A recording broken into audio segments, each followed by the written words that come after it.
Wait a minute, I am a fool. I was unmuted on OBS, but muted IRL. Got to hit the unmute button. Whoopsies. Anyways, hello, welcome Ryu, and hello Amenable.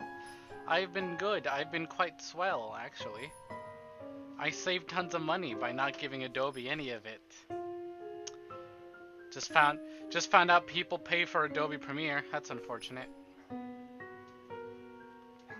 But I'm doing good. I didn't really do much today.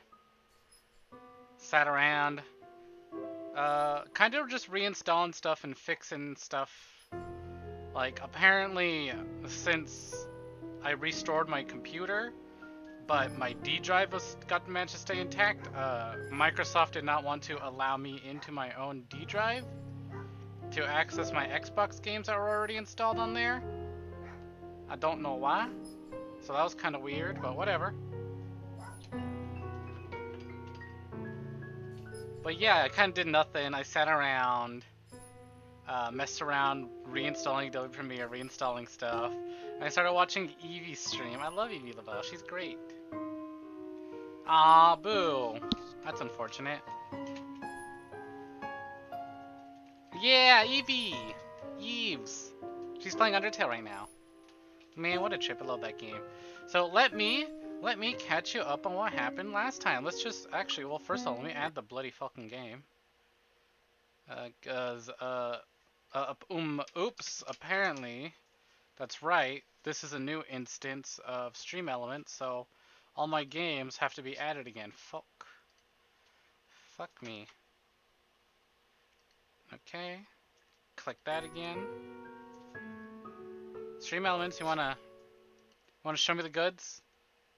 Show me the goods. Hey! Come on. Show me the goods. Show me the goods. Where is it? Where is it? Where's the game? Where's my game at? Okay, that won't work. What did I do last time? Let's try window.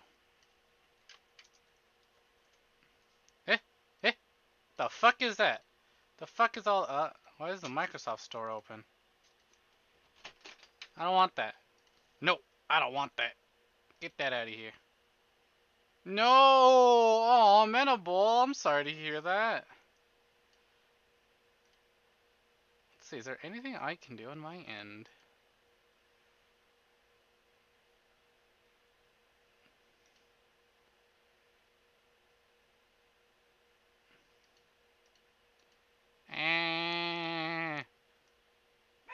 Not anything I know of.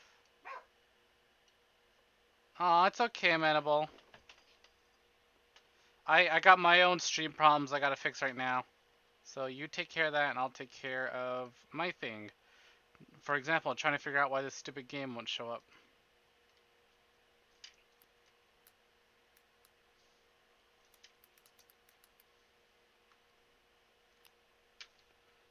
Huh.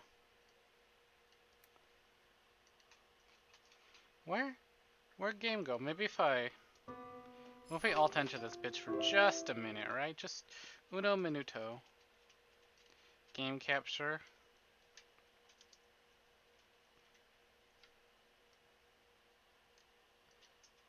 Specific window. A letter.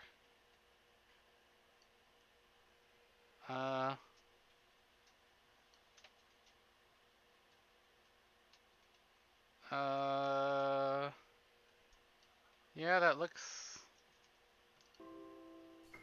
Where's my fucking game at? Oh, there it is! Found you! Can I do this? Cool, sick, yes I can. Now my dog's mooing at me. I don't know why. Hey, wow, look at that. Full screen game. Wow, kind of crazy. Haven't done that since Final Fantasy VII. Hey, wait a minute, I'm doing this wrong! I'm doing this all wrong! What am I doing? What the fuck am I doing? Hey! That's what we want. Where am I? Where'd I go? Where am I? Which one's me? Oh, that's me! I'm here! I did it! Doing a bit better now. Hey, okay. Cool. Glad to hear it. Let's hope nothing happens. I'm rooting for you.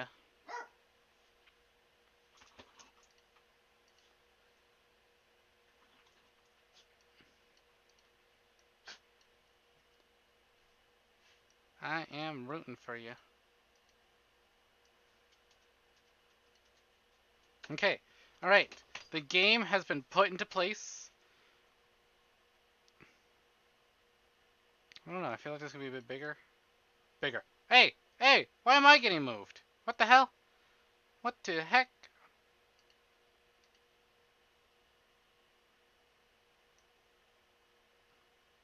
There we go. And that goes there. And then... Is that where I want that? Is that really where I want that? No, I want that here. Yeah. Yeah, that's the good stuff. Okay. Okay. That should have bought us enough time for me to welcome up. Wow, it's getting fucking warm in here. I'm turning that off. Ugh. Did I break again? Always when I play the letter, huh? Always. Always, always, always. Why is it only ever the letter? Yeah, and then I fix it and I start vibrating in place. ¿Por qué?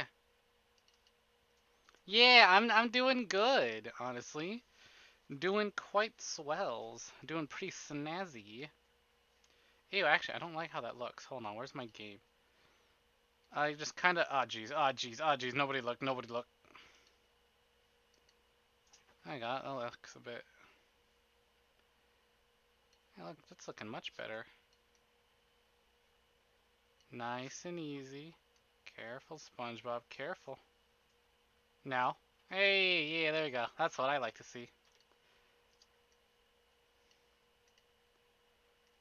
Bada boom, bada beam. The Sneck collection. Yes, exactly. It's the Curse of the Ghost Lady. Fucking honestly. So let me just go ahead and tweet that I am live. And we'll be good to go. But in the meantime, honestly, Ryu, you didn't really miss much. Because we keep hopping between different characters, we're now playing as Rebecca Gales. And to be quite honest, not much has happened on hers. She's pink, she is small, she is jealous. Actually, there was that bit where, we're in the car, and the fucking ghost lady showed up in the mirror behind us, and we nearly got into a car accident because of it. And yeah. Yeah, no, we've just kind of been reliving the beginning of the game as her. Like I said, the only noticeable thing that happened so far was that, let me scoot myself over so I'm not covering as much of the game. Yeah. Was that we almost got into a car accident because of Ghost Lady. But yeah, Isabella's kind of mad at us. Understandably so. Ah yes, royalty, the YouTuber music.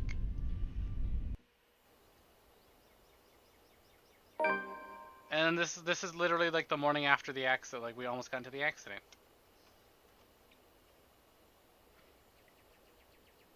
So yeah, let me go ahead and tweet that we are live.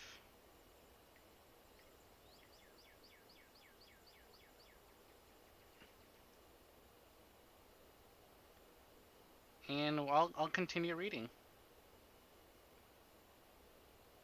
How about y'all? How are you doing?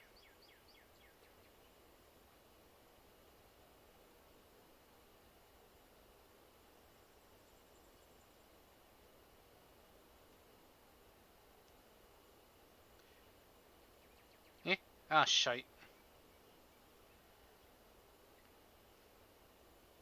Fuck yeah.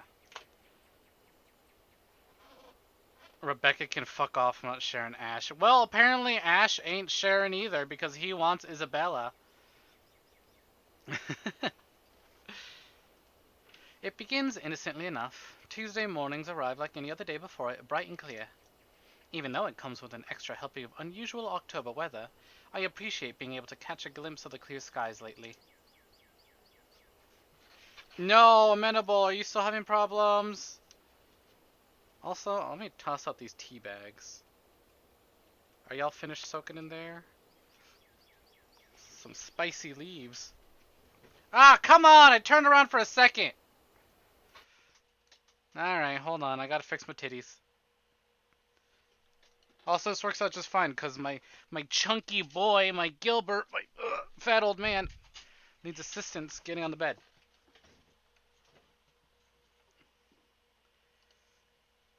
What, you didn't know?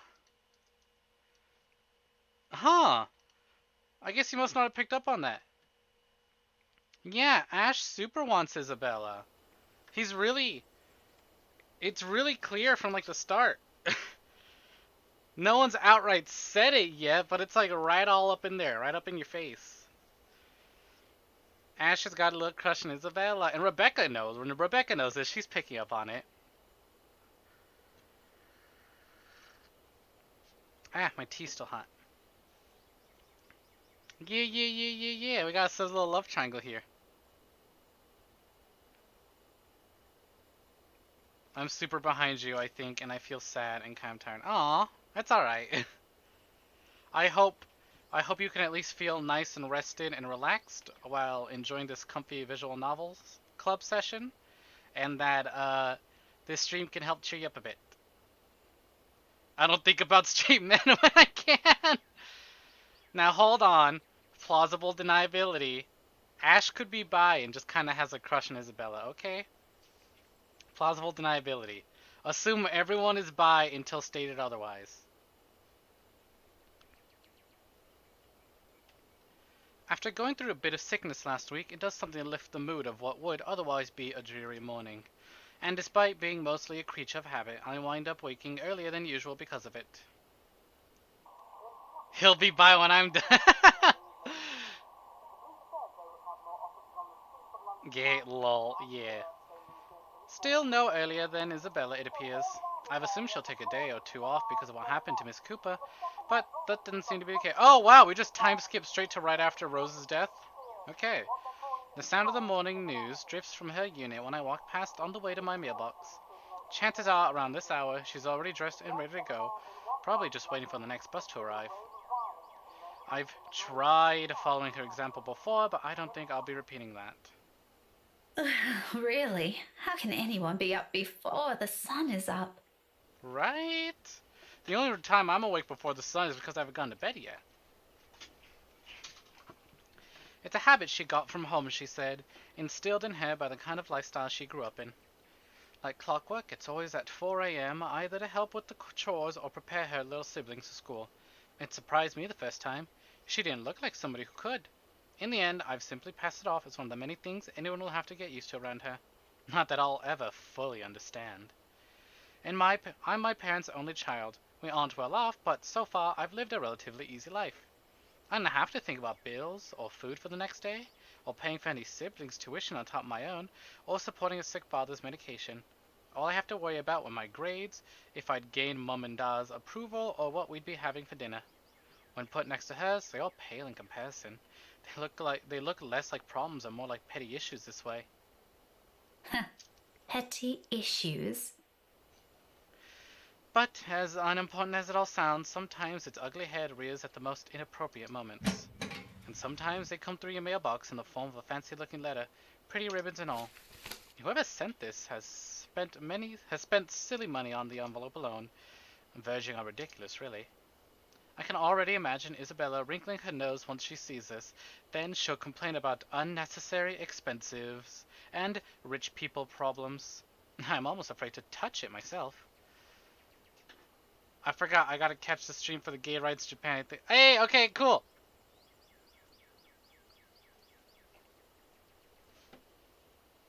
Think I'll be back soon. They're logging it in terms of interest.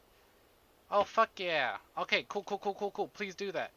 Also, Amenable, please drop a link if possible so we can get people to lurk up in that bitch. I'm not talking to you! Thank you anyways, Google. As if simply brushing a hand against its crisp surface would be enough to put a crease on it, and it'll be a terrible slight to the sender. But as extravagant as I find this, it isn't really the first time I've received one. Most of the time it's not even for me, so who am I to complain?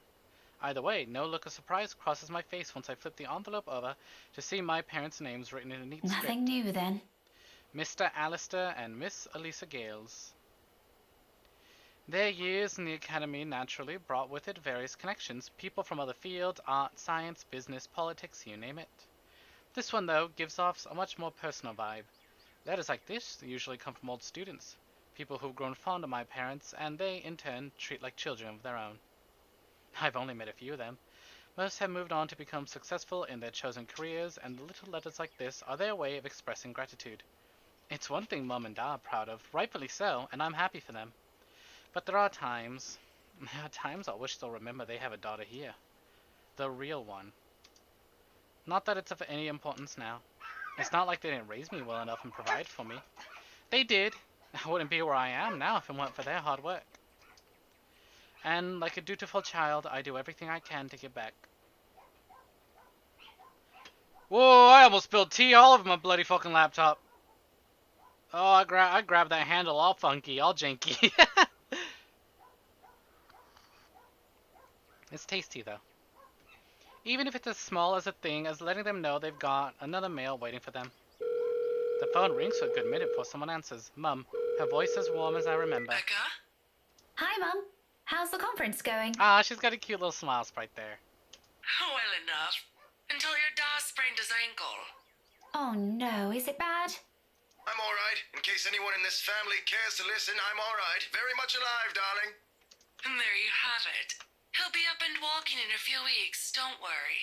We're going to have to extend our stay here until it heals, though. Is something the matter? Nothing big. Just that this mail arrived for you this morning. How do you not have a contact image for your own mom? A lie. Thankfully, she doesn't notice. Although, if I'm going to be honest, a small part of me yearns for her to do so and ask me about it, but I put down that idea almost as soon as it surfaces. Fucking Jesus Christ. At me next time, Rebecca. Jeez. How are you? I'm fine. Internally, please ask me about my problems. I'm not doing well and I need to vent, but I need to know that you're okay and willing to listen.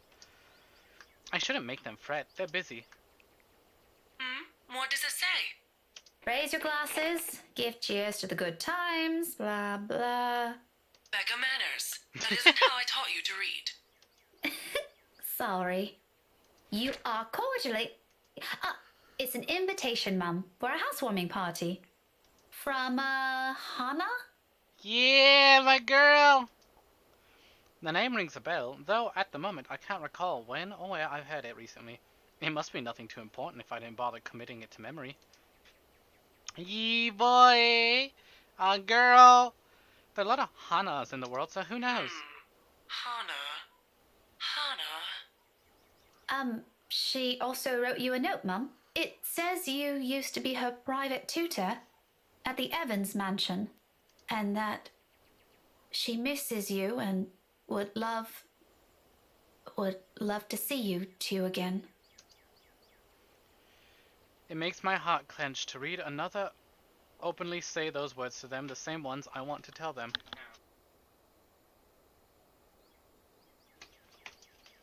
I want to see you too. It's been years since we've been together as a family, and there's one thing that hasn't changed from childhood. It's that Mum and Dad are still busy with their respective careers.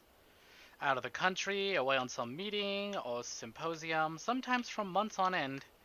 It only grew more frequent with the years until I'm old enough to live on my own. I'd like to think that's how I've become independent at such an early age. They've always praised me for that. Hi, Tave! Welcome in. Welcome for joining. We're playing more of the letter. At times, I wish they didn't. Evans? Oh, I remember now. Honey, it's Hannah. Hannah Evans. Remember? Bright girl, 2 years older than Becca. It's fine, Tave. It's okay. It happens. You don't have to make all of them. I'm just glad you're here married now. a few years ago. 7 now, I think. But they grow up so fast, these kids. Yeah, she invited us to that too. Fonte de Medici. But we missed that one because you had to present your paper in Singapore. We did send her a note after. Still a shame we couldn't attend, though. What is it about this time? She sent another invite for a housewarming My party. fucking internet died. Aw, what are you? Becca, when is it? This Friday, Mum. Oh, that's too bad. We'd love to be there, but Da's not in a condition to go walking around. I guess we'd have to decline again. I really miss that girl. I could go in your place. I miss her too. I love her. Manda, yeah. I let it slip without thinking. Personally, I've never been fond of gatherings, regardless of how simple people make it seem. But if there's one thing I hate hearing, that disappointed note in Mum's voice always ranks first. Hey, I am so fucking glad to hear that. Hell yeah, 60 hours, fuck yeah. Oh, I love that game so much. You make me want to play it. Whether it's directed at me or some other thing, it doesn't matter. Are you sure? Don't you have work this Friday? The event will be in the evening, Mum. It shouldn't take anything away from my schedule. It's all right. The invite's for 2 people. I can bring someone with me so things don't get boring. I see. Maybe you can also invite Ashton? They know about Ash, that's funny. Mum, that's a sure no from him. He hates attending parties. What a stick in the mud. But I'll see what I can do. Ah, she's all cherry red. The If blush. not, I can always bring Isabella with me. You know her. She won't say no if there's food involved. The schedule, yeah. Oh, fucking hell. Good luck with that. I never bother with the Dalmatians. I just play the game and that's it. Okay, if it's not going to be a big problem for you, I don't see why not. We owe you this one, darling. Now, we all know that's a lie. She didn't invite Isabella or Ash in the end. No problem, Mum. I'll even say hi to Hana for you. Please do. And let her know we'd love to see her once we're back in the city. Leave her our number or something. I will. But you Her know, little smile's so the 2 precious. of you would have become really good friends. Don't you remember? You met with her once. If my memory serves me right, you were 12 then? This too, I can't recall. It's probably one of those meetings where we only talk for a bit before going our ways. Gilbert! Oh, you fat old dog! Oh, please don't tell me my model broke. Again, every time I turn around, why is it always this game? Always this game that does it to me. ¿Por qué? And you, fat old man, stop going outside. Make up your mind.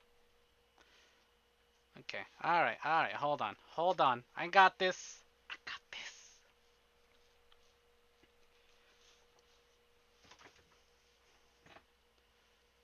Yeah, I don't know why. It's always only ever this game.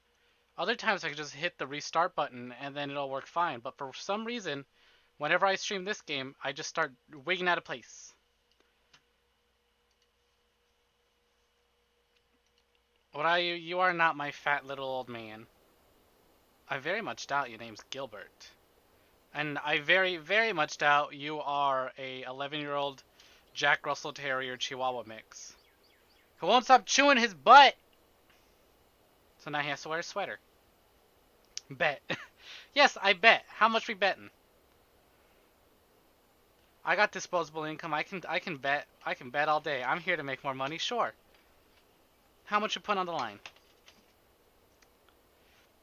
If she did leave an impression, I'm pretty sure I would have written about it somewhere, or at least recognized her name. As it is, the only few people I remember clearly from that time in my life is Ashton and Mandy. Hey, who's Mandy? I know a Mandy. To some extent. Mum must have sensed my confusion because she laughs.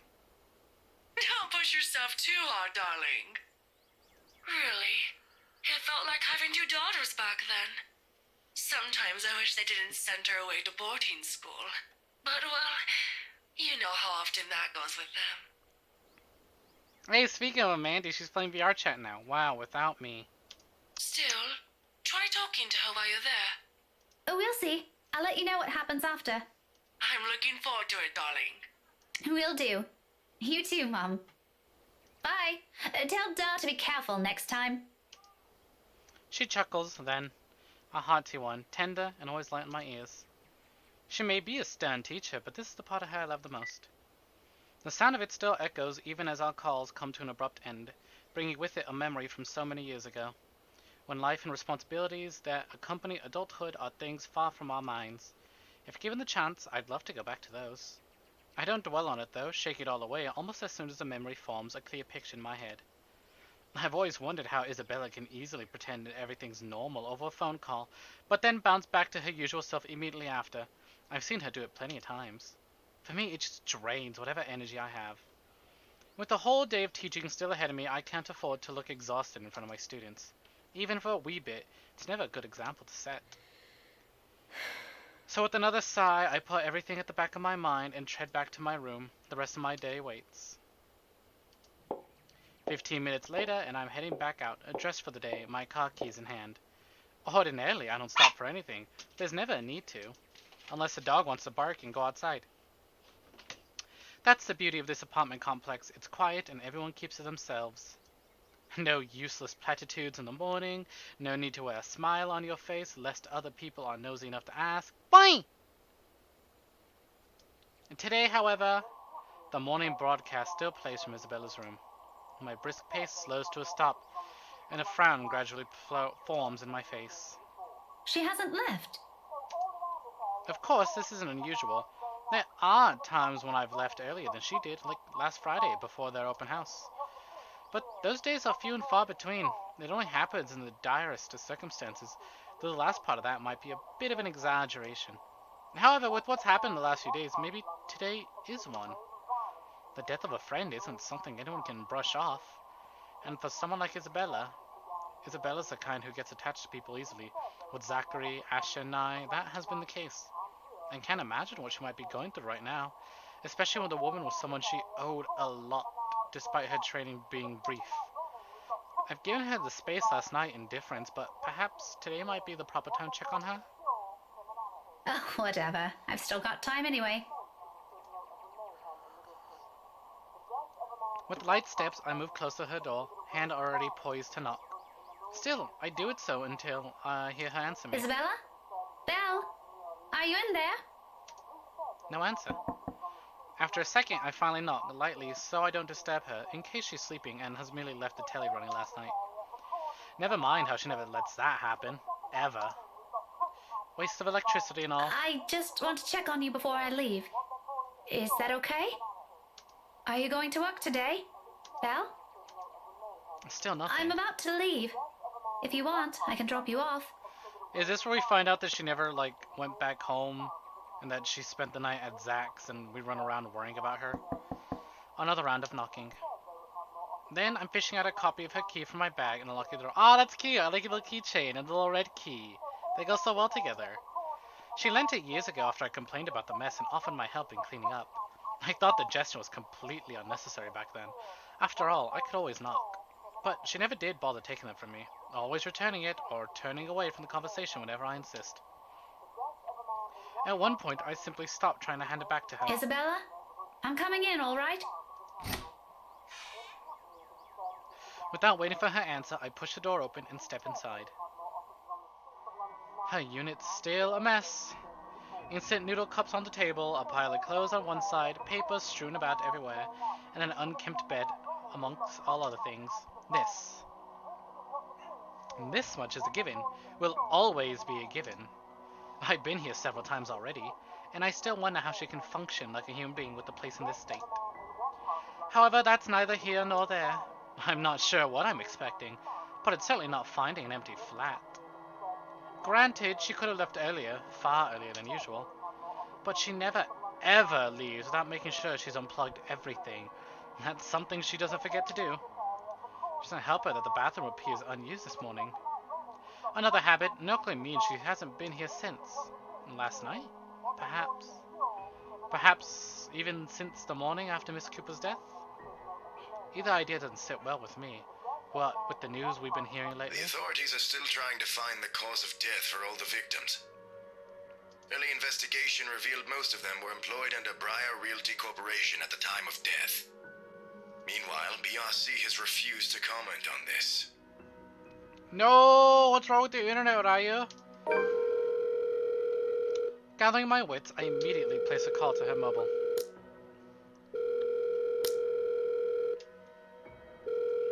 It rings for a good minute, and the sound a comfort in itself. But when another minute rolls by without her answering, well, I'm not a woman prone to panicking. Sudden bouts of temper, maybe, but never panic, despite how I may sound when speaking. And when it ultimately goes straight to her voicemail, a sigh is the only thing I let out. Yeah. Yeah, sounds like Belle, alright. That's fair, the VODs will be there if you ever want to catch up. I'll let you know. It's not like anything's really happened. Chances are we'll finish Rebecca's story tonight, and then next week we'll start Ashton's. I know how much you want that.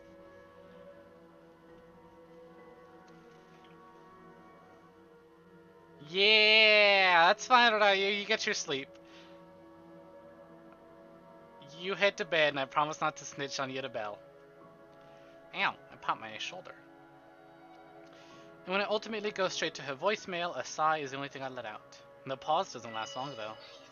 And the next morning, my fingers are already moving across the screen in search of 2 people who might be able to help.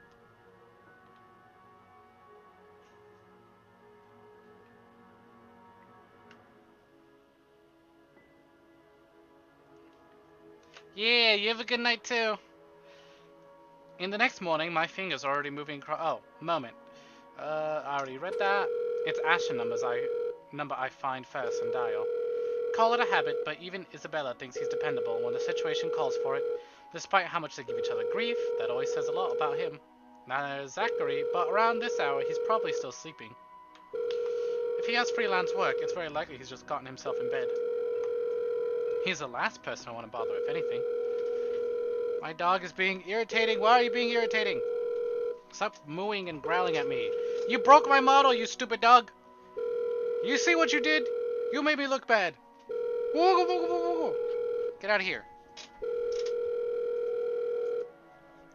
Don't just fucking smack your toy out of my hand. I'm trying to fucking play with you, bitch. The wait doesn't take long. He never did grow fond of mornings. Here, let me fucking restart my V-Face. Why is it always doing this?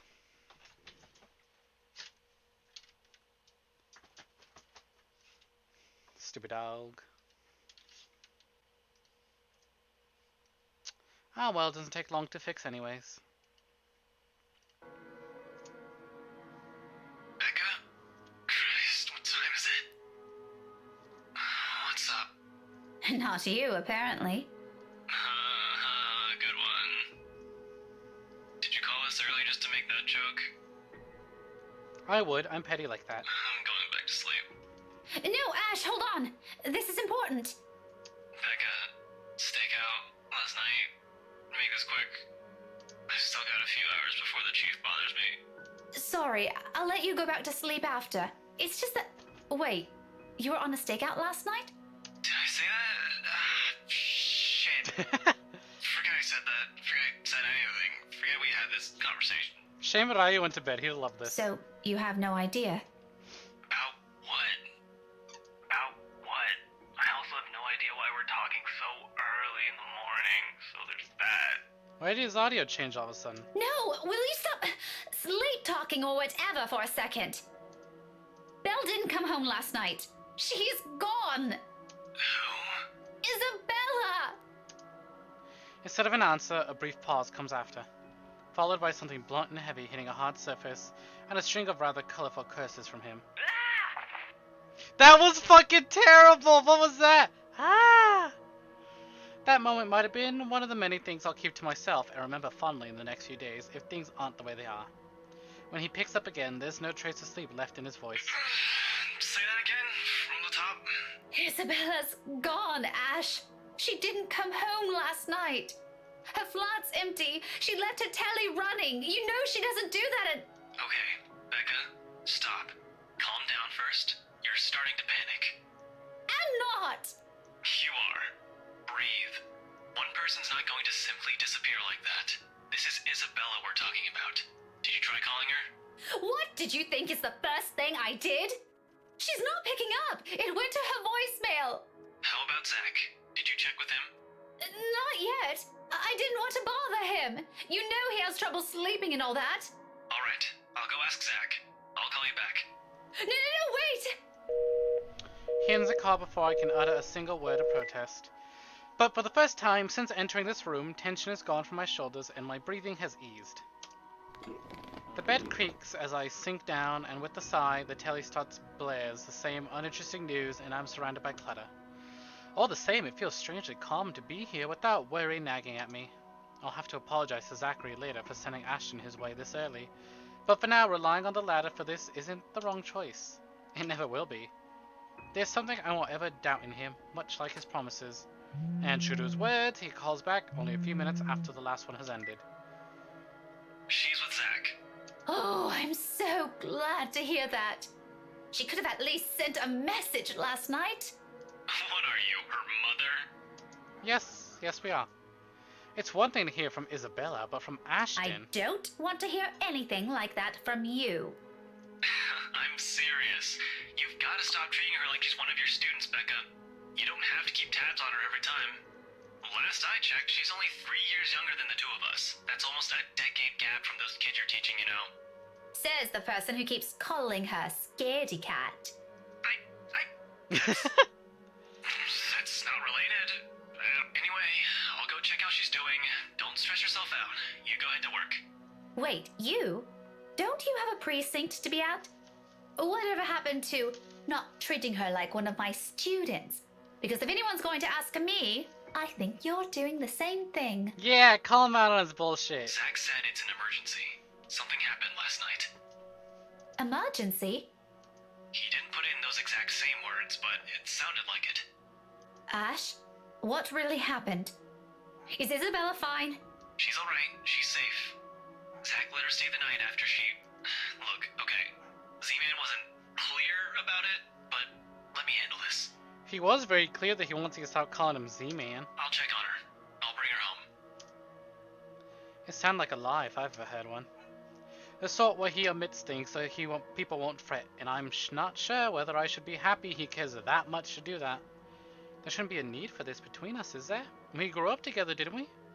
He knows I'm capable of at least hearing out the truth, without it gnawing at me for the rest of the day. He knows me better than that. I know him better than that. Frankly, there's plenty of other things to say about this. But despite and after all the trouble he went through with how things are moving at the moment, only one thought occurs to me. What should I say? What should we say? I can handle it. Sorry for the trouble.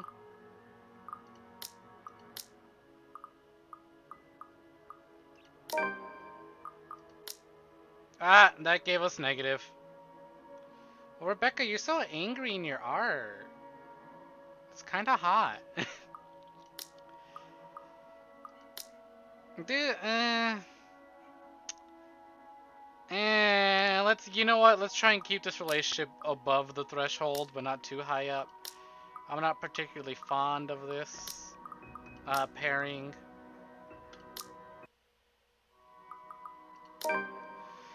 I recognize his concern for what it is, but like at the very least I want to make sure. Oh, see, we got a plus and now we're at normal. Huh, interesting. I recognize his concern for what it is. It's not new for him to go out of his way for us, and to be honest, this is what I love about him. As much as I would have loved to take this off his hands, it'll only be selfish of me to insist, considering he knows of my other commitments.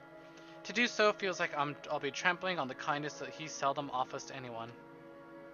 Sorry for putting you up to this. Nah, don't mention it. You've got other things you need to worry about. Take care of those first. This is a small thing. I still owe you one. Oh, I can name a few things you can do about that. You know, there's this ice cream shop that opened near the movie house. I could use... Okay, let's stop right there. That's enough. On second thought, maybe I'll just think about it some other time. Harsh. We both laugh. The sound lighter and more comfortable. Like the old days. When a wayward 26-year-old is at the bottom of the list we need to worry about. This is how we found a common ground. We may not agree on a lot of things. We may see things the way that we may see things the way the others does, but that gives and take what is up with my reading today? We may not agree on a lot of things. We may see things the way the other does, but the give and take is something we've learned to get used to over the years. Whenever it's like this, confidence in him is the least I can offer as thanks. Really? Thanks for this, Ash. I'll let you know what happened afterwards, I promise. I'll call you later. You I admit, the way he puts it isn't comforting enough. He can be blunt like that. So many unknown variables, so many words left unsaid. I wish he'd simply lay them all out in the open, because like this I'm more inclined to think there's an exaggeration on the other's part. If it's from Zachary or Ashton, I don't know. In the end, all I can do is wait, go about my day, and hope for the best. Before leaving, I spare Isabella's room one last glance, disturbingly quiet now without her in it. I'll get answers from her later. For now, my concerns are best left here. The rest of the day slips away in a blur. Despite my best efforts in keeping this morning's events from surfacing in my mind, it sticks. In a way, everything today simply feels like a reminder. Every conversation, regardless of how casual, every topic, no matter how mundane it seems, I blame the news entirely for this. Recent happenings brought quite a few interesting stories to everyone's attention, mostly superstitious talk of death. And when locals talk about death here, anyone can show us how count on someone bringing up the mansion Isabella sold not a few weeks ago. Even my own students won't stop yapping about it. I think it's even worse than when it was put back up in the market. Now there are more stories. If this is a world reminding me of what matters, or simply because the atmosphere around this time of year calls for it, I'd rather take the latter. At least then I can be sure people forget about it in the favor of things set for the holidays after. Nevertheless, and this may be a painful thing to admit, but listening to them is a pleasant distraction while waiting for Ashton's call. I hope he didn't forget. The school day's about to end soon. No, that's got nothing with what I heard. Oh, what the fuck kind of student is that? You sure it's not the janitor? You always hear stuff. I'm not sure if half of them's even real. No, really. Rowan knows about it. He used to be in the same class with them. I can hear you from back here, you know. How come he gets a name? Whatever, Rowan. Oh, hey, wait a minute. Actually, I know why he gets a name. That's Kiara's, that's the girl. That's the girl. That's the little anime girl. That's her big brother. Anyway, the story goes like this. There were 3 of them. They entered the mansion on a dare, and they were all never seen again. No one knows what happened to them. Up to this day. Scary shit, man. Yep, that's a kid, alright. Cock and bull story. Calling it now. No, you don't get it. Why don't you ask Miss Gales then? Better yet, why don't you go inside the place? I'm betting my allowance you can't do it. Their talk immediately halts when I look up, all of them suddenly pretending to be engrossed in their current activity. Still, a word to put a stopper in this nonsense is needed. Creativity and imagination fostered by these stories is one thing, but reckless ideas should be corrected before anything potentially tragic comes from it. Back to your worksheets, everyone. And I don't want to hear any talk of dares or going inside that mansion. It's private property now. You'd all better stay away from it before... What in the goddamn? At the noise, a whole lot of them go silent. You can almost hear a pin drop. The look on their faces would have made a funny picture, but that's irrelevant at the moment. If that is a student loitering around, someone's going to be in trouble. I'll be back. If you're done, you can leave your worksheets on my desk. Keep the noise to a minimum while I'm gone, okay? I can sense their eyes on me as I walk out the door. A muted kind of anticipation. A bit unnerving, but it's far more agreeable than the feeling of being watched I've been enduring these past few days. Oh, damn, actually, you're collecting all the... Damn! You're working fast! If you just need 2 more boxes. Hell yeah, good luck with that. Class is still in session for most of the rooms. In a few hours, once the final bell rings, however, this place will once again be filled with busy chatter and footfalls, an everyday cycle in itself. But for the moment, I let the silence guide me, my ears focusing on whatever sounds there are, or there will be, searching for that distinct clanging of metal. A good minute passes, and the portion of it only my steps echo through the halls. Ha! I'm surprised you were able to do it all without a guide. Hey, okay, thanks for the lurk. And another. I'm about to turn around when the sound of it halts my footsteps. It's a little muffled and infrequent, but grows louder after each interval. With the hallway devoid of people, if I don't put a stop to it soon, it'll start to disturb the other classes still going on. Looking for it doesn't take long.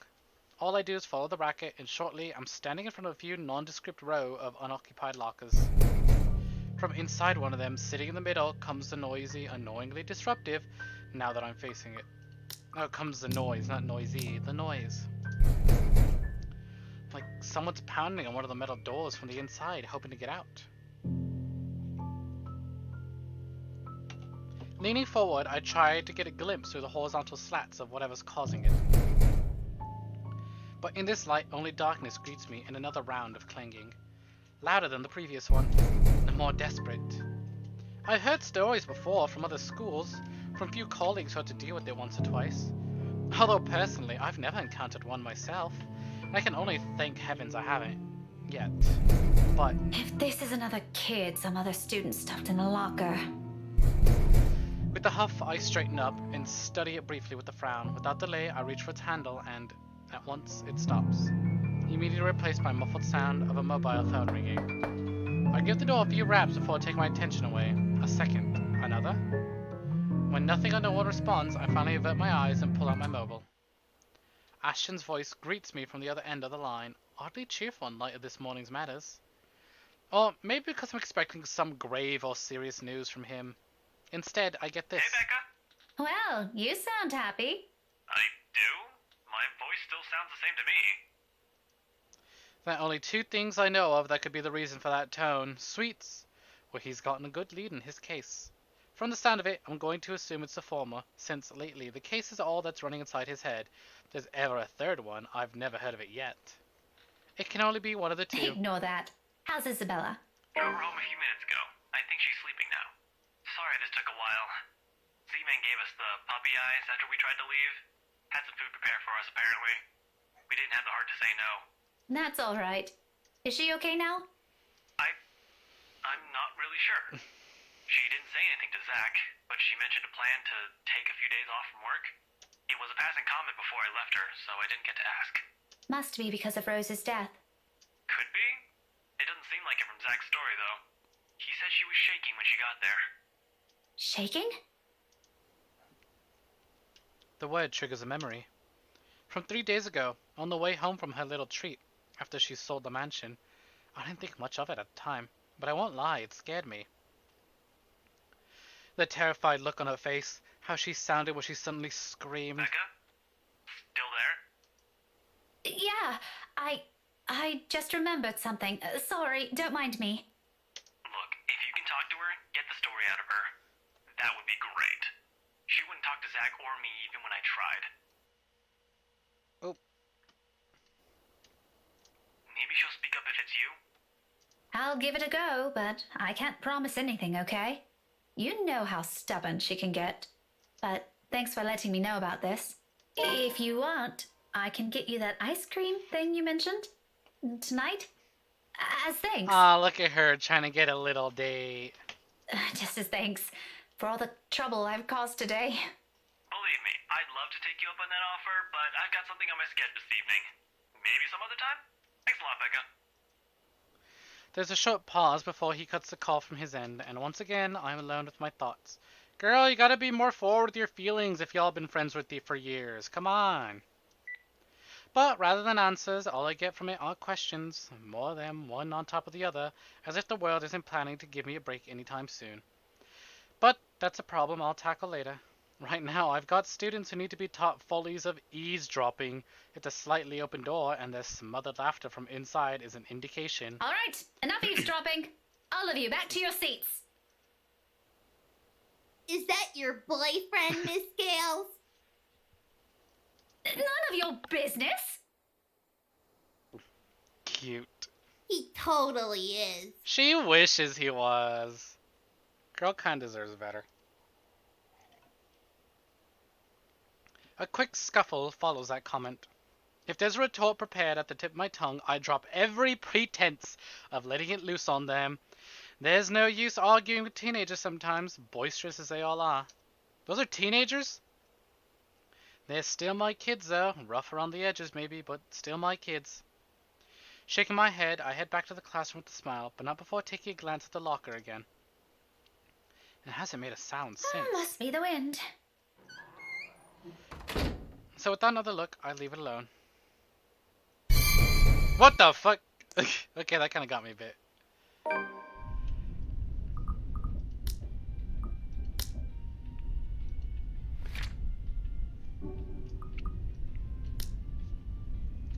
All in all, the entire school day ends without a hitch. It could have gone better, mind you, but with the exams nearing, getting out of work before the sun has set looks as though it's far off a dream now. At least until they're over then. We have the holidays to look forward to. There really are times when you simply take what you can get for the time Nothing being. wrong with that. All I'm hoping for is this will continue the whole day. This will continue until the whole day ends.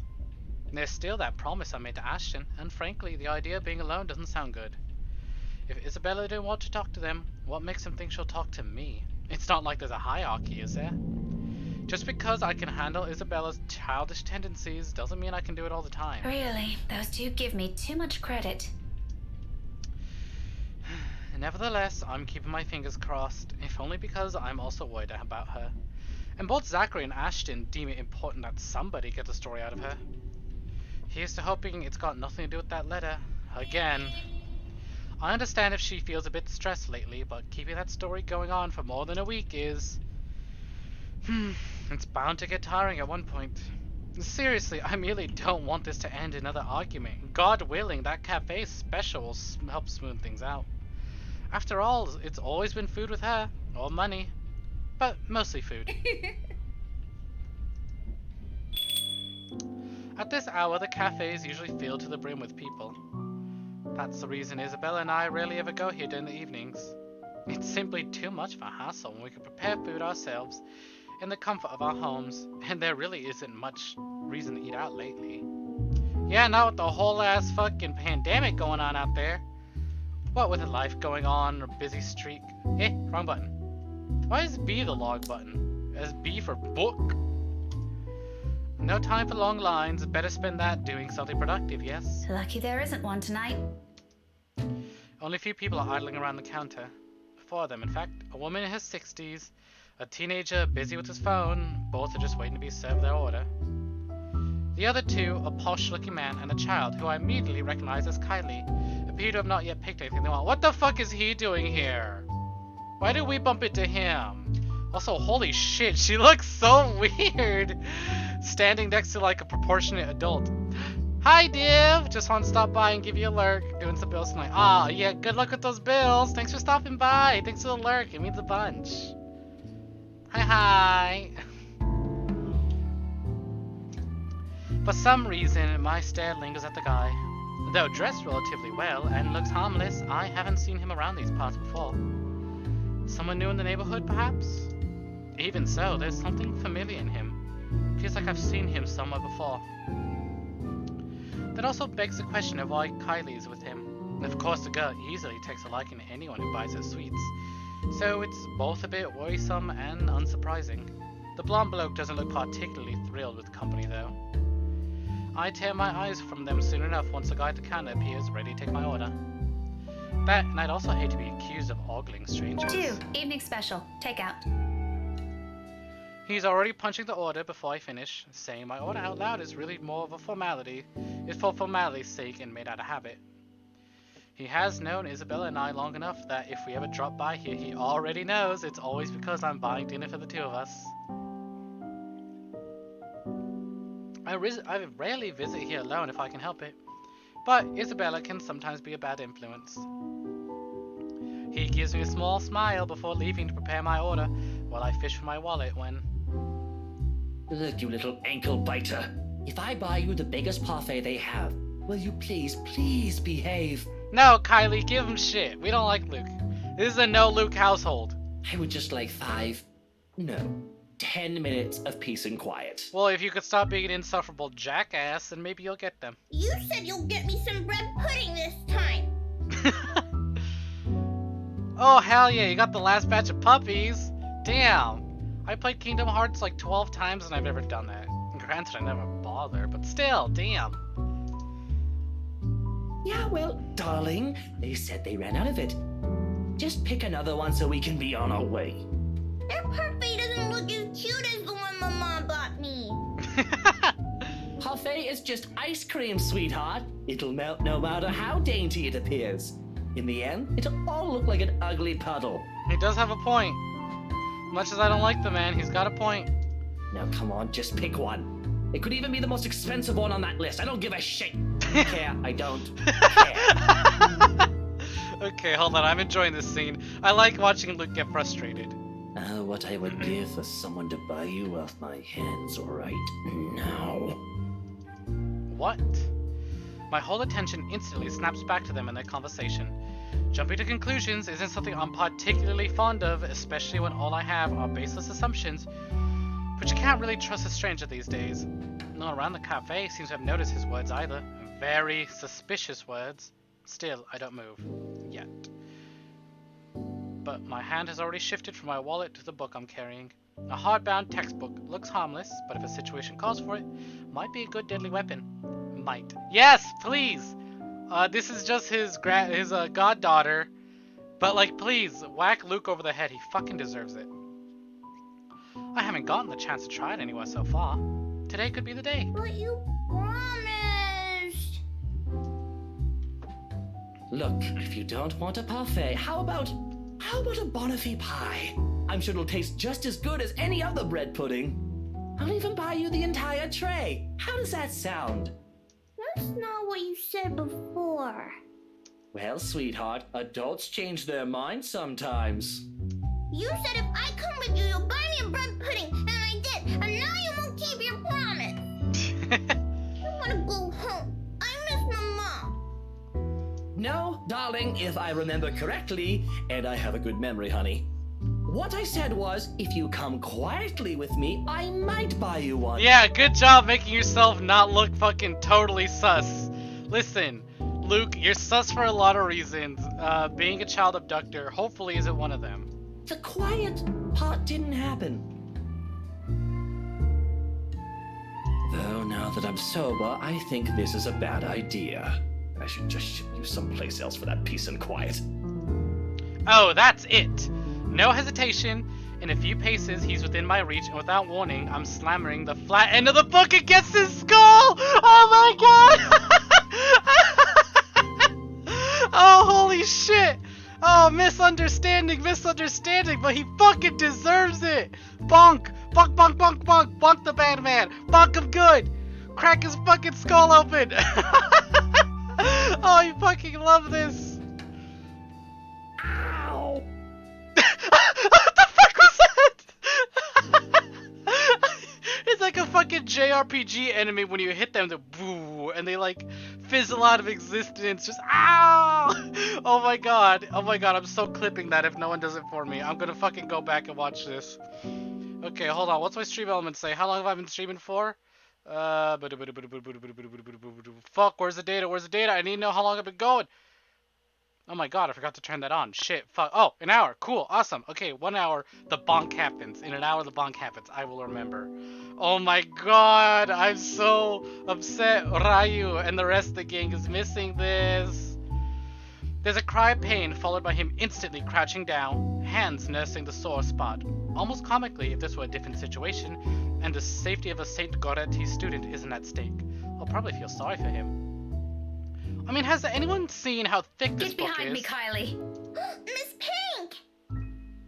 It's amusing how fast her expression changes from the pouty one earlier to something of utter delight upon seeing me. But there's no time for any pleasantries, not even quick ones, because soon the man straightens and I'm ready for my favorite newfound weapon for another— Yes! Yes, hit him again! Hit him again! Fucking go for the nose! I just heard it, I didn't see it. Did he fade to red and disappear like FF7? Kind of, he went ah, and then just kind of like fizzled out. It was really quick, but it was really funny. Except this time he's ready, and before I can land another one, his hand shoots up to catch my wrist in a firm hold. And the look on his face. Oh damn, he mad. Oh, I haven't heard this song either. This one's very new. Bloody hell, woman! What's your problem? The problem is that I have to put up with you still. To say he's pissed would be a complete understatement. Had I been the weak-willed sort, I'd probably cower under his sharp gaze. But that simply isn't how I roll. Yeah! Yeah, feisty little pink lady! I love you, Rebecca! I love you! If he thinks he can scare me and do as he pleases here just because I'm a woman, or whatever his reasons may be, he's got another thing coming for him. I mean, he's a bit of a misogynist, yes. So instead, I return it to him with the same intensity, with the same venom. What's my problem? You're the one who has a problem here. Rotten bowbags like you don't deserve the freedom to run this town. What are you doing to this girl? And why is that any of your business, pray tell? Oh, it's my business if I make it to be. Now, release me or I'll call the police. Oh, you think that scares me, Daisy? I have a name, you sleazy douchebag. Yeah. Oh, I'm sure. Sleazy? His name changed to Sleazy Douche! His grip on my hand only tightens when I attempt to shake it off. His tone may be dripping with anger and sarcasm, but the gleam in his eyes says it all. He's getting a kick out of this. Riling people up, getting on their nerves, invading their personal space. He knows exactly what and which buttons to push. The nerve of this person. The nerve of this asshole. If he thinks I'm going to give in to his goading, please, he might as well just kiss his sorry behind. Oh, you bet your fucking ass will hit him where it hurts. In fact, why not do the most sensible thing right now? Teach him a tough lesson. Hit him where it hurts. Mister, you have until the count of 5 to let me go and step out of my personal space. Yeah. A fair warning. Fairer than any I could offer to people of his kind, and I'm already being considerate. Hell, this asshole doesn't even deserve a warning. If he doesn't listen, well, he's as much responsible for what'll happen next as anyone. Or else what? Such vulgar words coming out of that pretty mouth. A gorgeous flower like you shouldn't even be saying. Bonk! Say I didn't warn you, bowbag. Love that intensity, Daisy. Bonk, bonk, bonk, bonk! FYI, I like feisty in a woman. It gives them this certain charm. Why don't you? 5. A second of silence. Then, without any preamble, my legs move in one fluid motion and delivers a swift, powerful, well-placed kick to his nether regions. I got an achievement for kicking Luke in the dick! Teach the pompous bastard a lesson he'll never forget. Nuts and bolts. I love that achievement.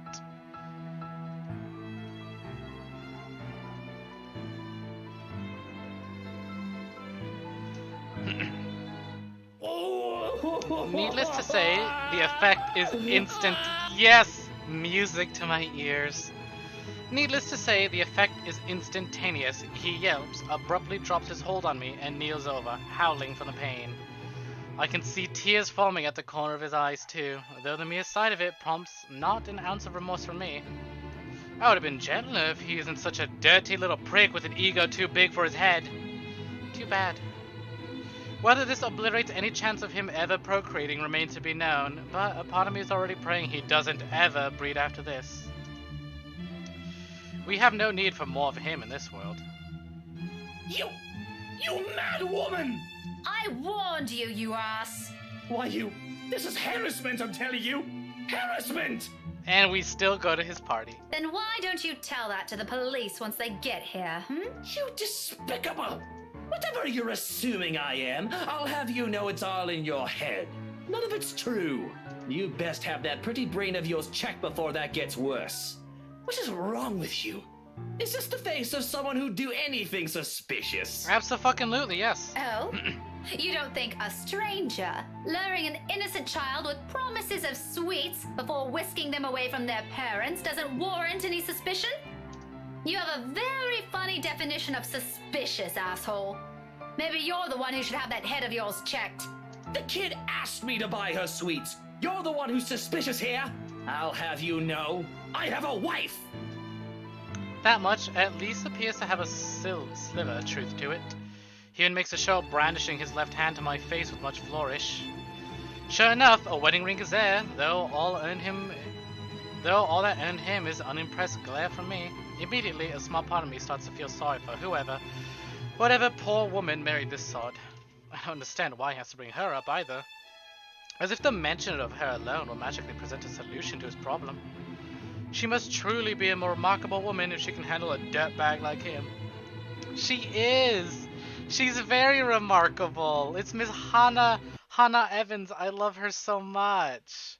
She's the most remarkable. And even my Welcome wife, back, my wife, Unedible! of all people in this bloody city has never, I'm telling you, accused me of such a scandalous thing! You crazy woman! Would you like me to catch you up on why sleazy douche here is mad at us? Married or not, you're still a sleaze. Honestly, I feel... Miss Pink, why are you fighting with my teal?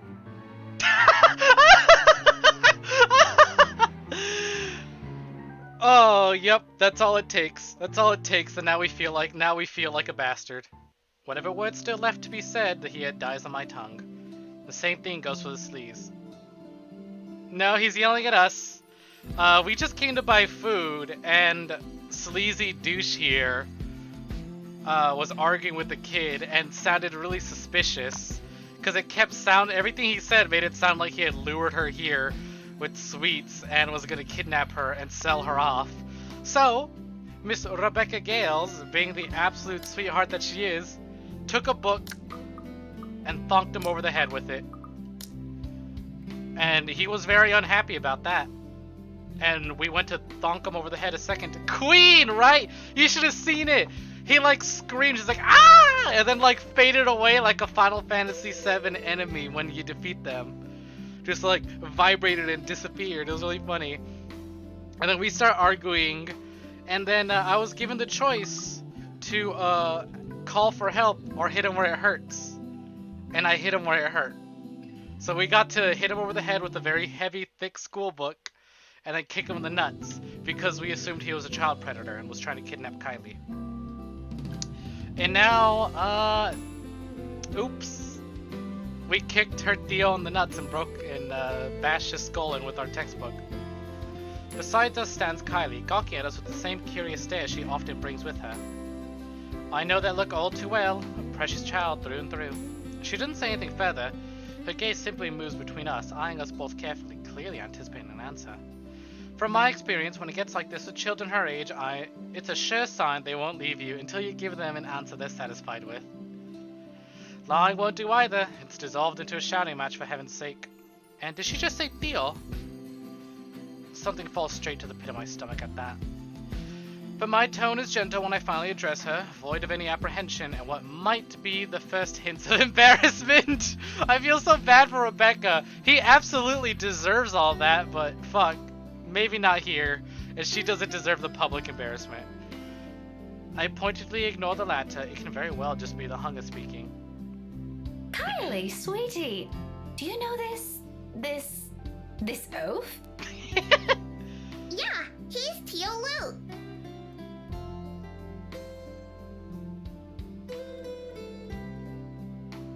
Aw, that's so cute and sweet. That's fine, I don't mind. Take your time. Gay rights, am I right? That shit's important. Right at the moment, my brain stops.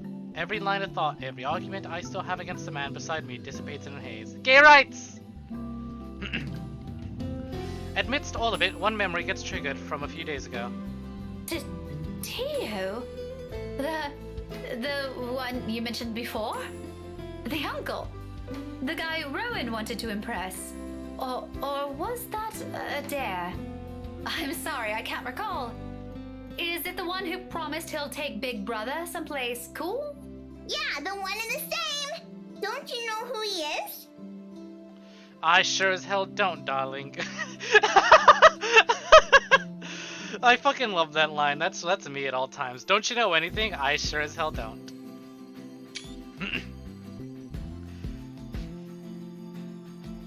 We don't want to know who he is. He's a little bitch. We don't like him. Because if I do, I wouldn't have let everything I've said earlier come out of my mouth. He's my Teal Luke, gazillionaire extraordinaire, and the fairy godfather. The fairy godfather. Oh, he's your godfather. That's... I shouldn't be drinking tea. I shouldn't be drinking tea. The delivery on that line. Oh my god, I'm so sorry, Rebecca. Oh my god, this is embarrassing. That's nice. And we have to go to his party.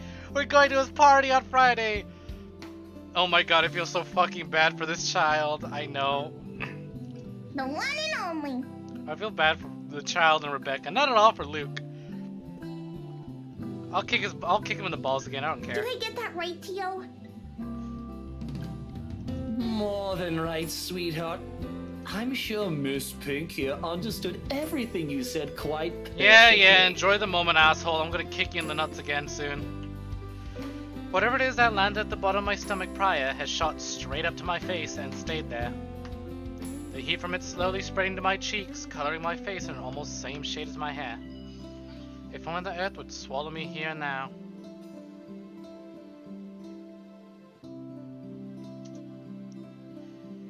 His eyes are on me, I can feel them jeering, mocking. Can't even bring myself to look at him. What's in there? Amusement? I doubt it. He's probably having the time of his life right now. But I know I can hear the sneer in his tone alone when he talks. He has that smug grin on him, which I may or may not want to punch off his face at present just for the hell of it.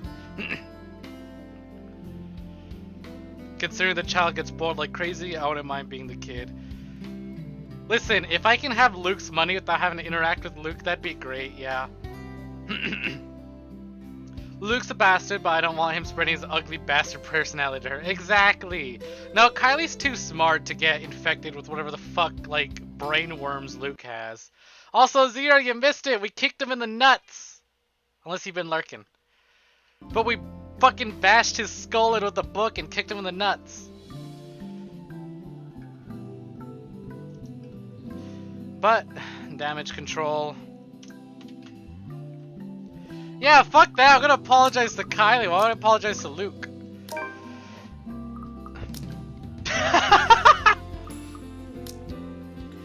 Of course, an apology is the most appropriate thing to say, but no matter how much I will myself to do it, my own body refuses to budge.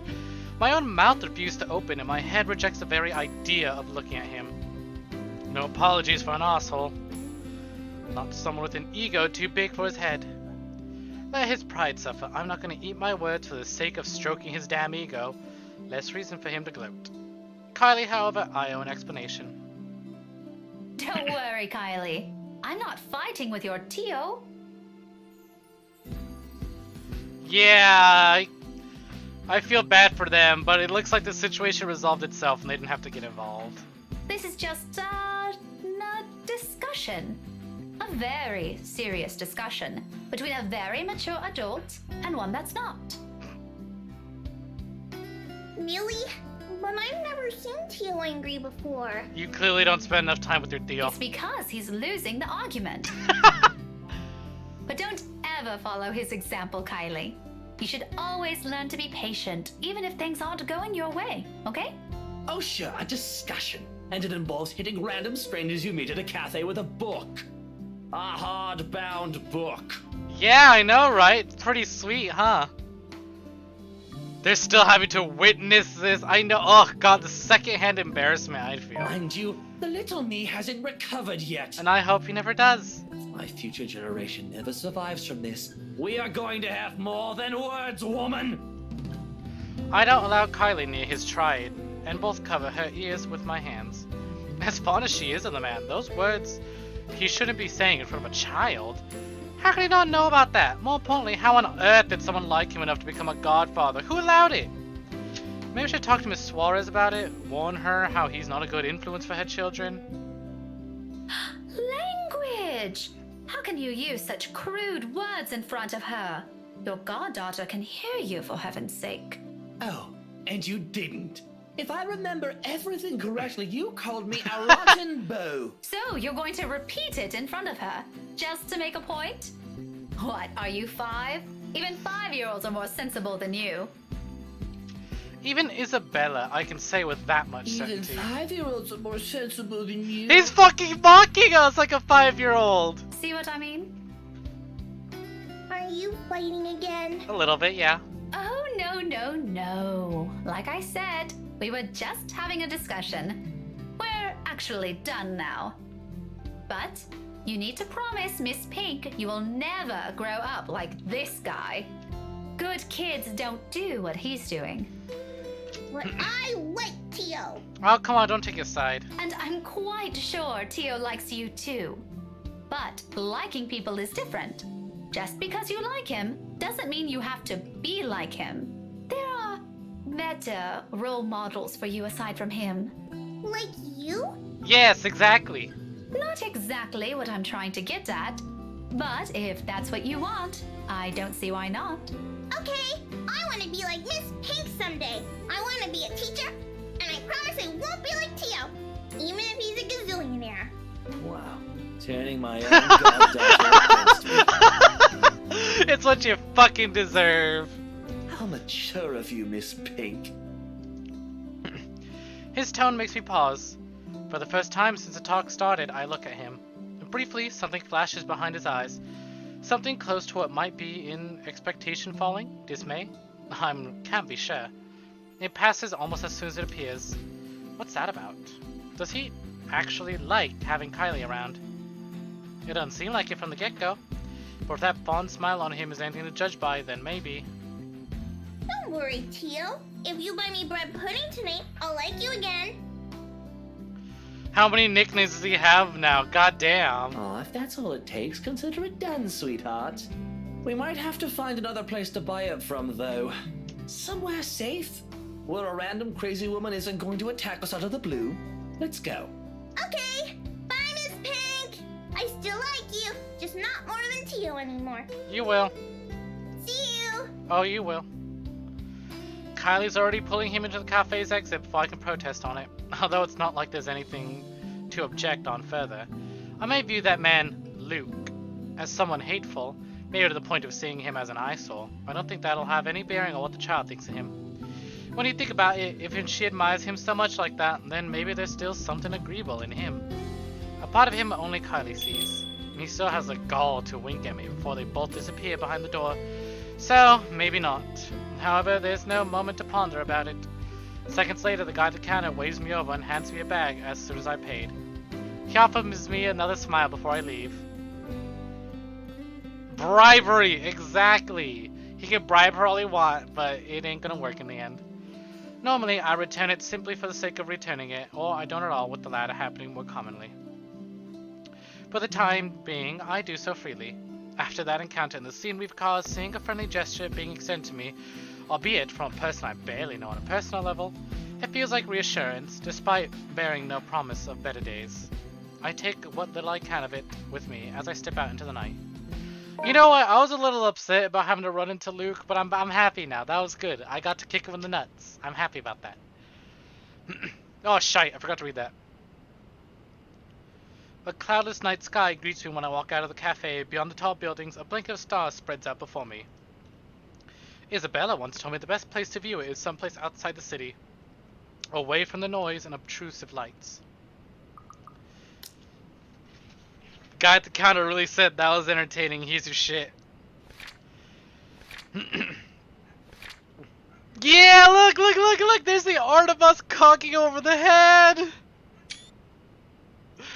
Oh, I'm so glad they drew that out. I love it.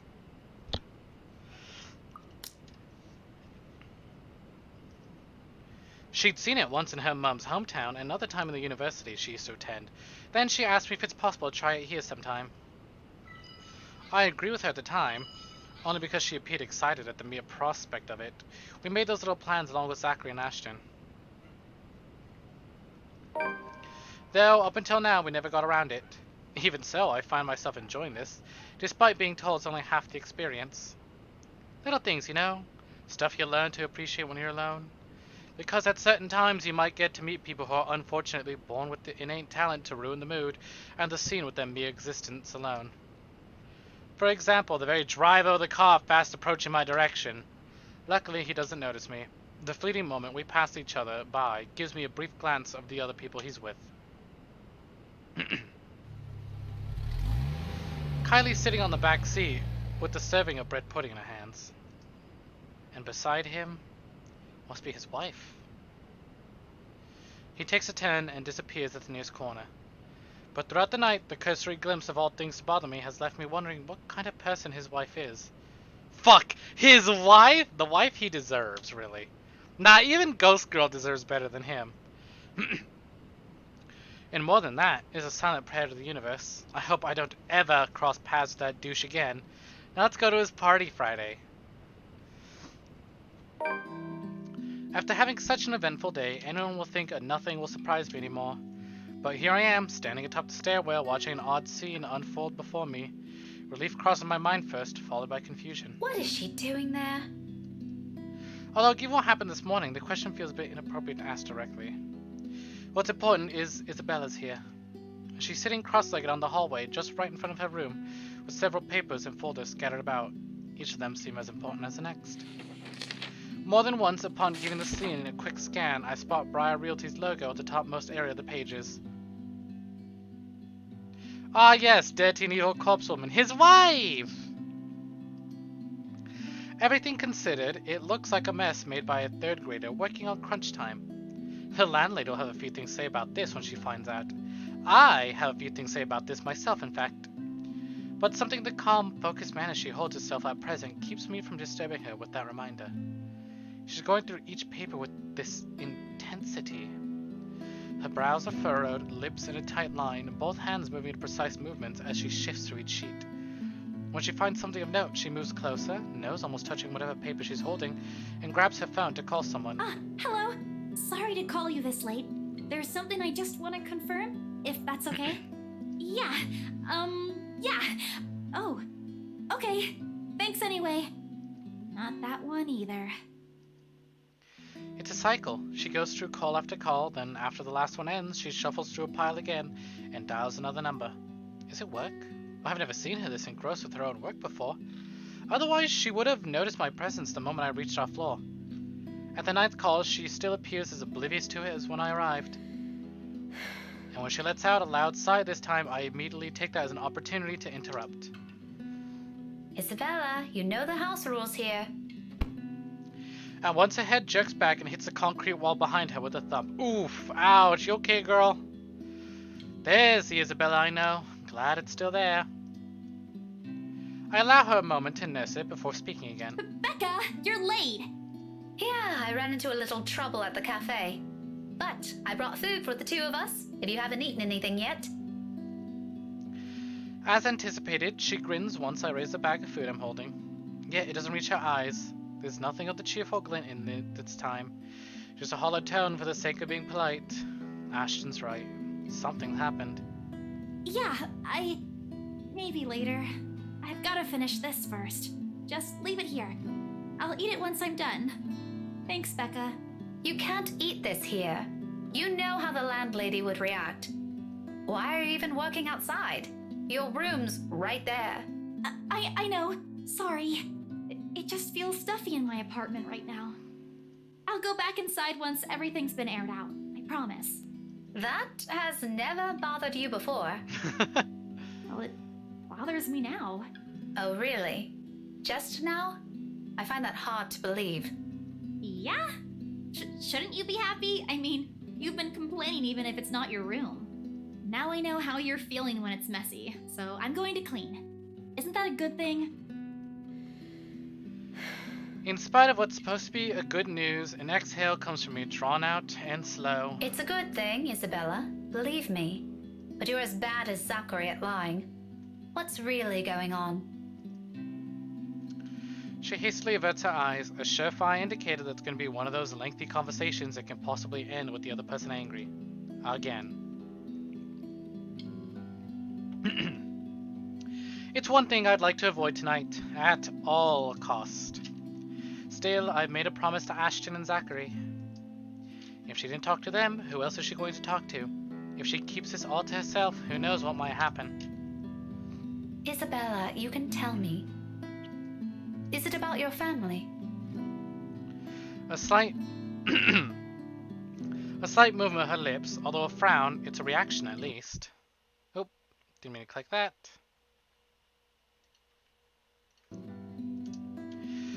I'm getting there. Rose? She merely shakes her head. Just a little more. Come on, I know something happened. I don't know if it's because of Rose, but I know it's related to her somehow. What? Oh, hello, hello. Welcome for joining, Raiders. Hello, hello, Nebi Neko. Thank you so much for the raid. Welcome, welcome. Weeby, hi. Welcome for joining. How goes it? How are you doing? Yeah, raid. Love to see it. Hello. Hi. How's it going? A bit surprising to see you here at this hour, Weeby. Isn't it a bit late for you right now? Regardless, I'm still happy to see ya. Hello. How was the stream? How goes? And Nebi, thank you so much for the follow. I wish we had more exciting music playing in the background, but we're playing a horror story visual novel right now, and a lot's been going on. Y'all missed it though. I got to kick some douche nozzle in the nutsack. I got to kick the worst character in the nuts, and it was great, even if it wasn't justified.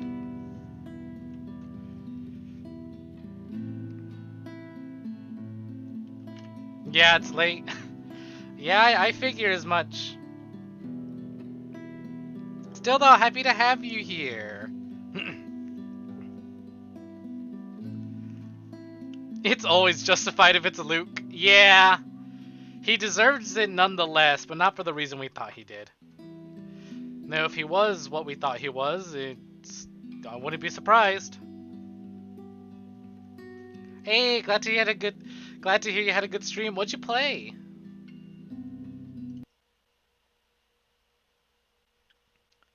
I am going to continue reading the Final Fantasy XIV. Ooh, man. Everyone I know has been playing that, and I'm like, should I play? I don't really have the time for an MMO. But if I set aside one day a week to play it, maybe I will. Play it on stream even. No. I'm not following that rabbit hole. I'm not doing that. Not doing that. No. That's dangerous. That's dangerous. I can't do that to myself. No. Not doing that. Not doing that. Leveling a baby character on new server. Ooh, sounds fun. Let's show off. Oh, what are we showing off, Amenable? Yeah, I know MMOs are a time swing. That's why I never try and really get into them. Why doesn't I scroll on one thing? It scrolls on the other.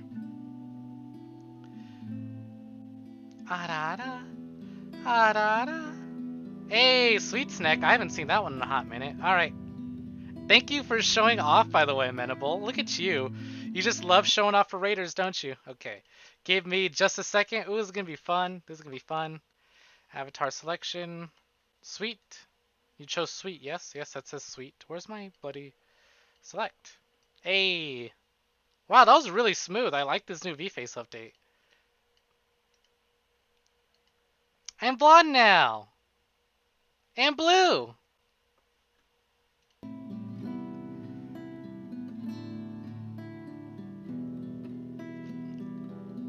Great hobby. Sounds like a good hobby. Now let me do the ada-adas for Weeby again, just because I never get to see Weeby, so Weeby deserves more. Ada-ada. Ada-ada. Okay. Time to get moving. Aww, you remember the skin I was using? What about the game? What game was I playing? Hey, I'm glad you remember though. That's kind of adorable. I love that.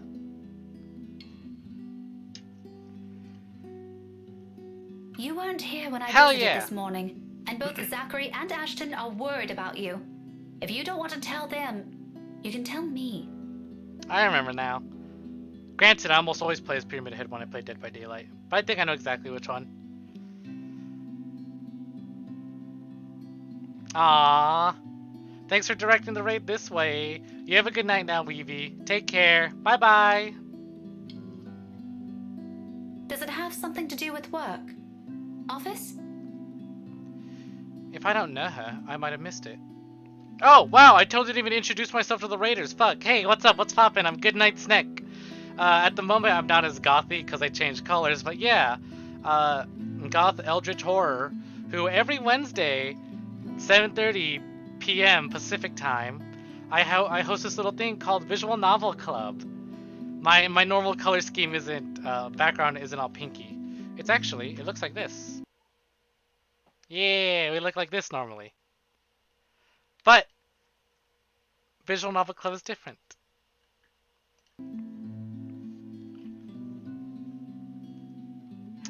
Ah, you gotta send that to me. I'd love to see it.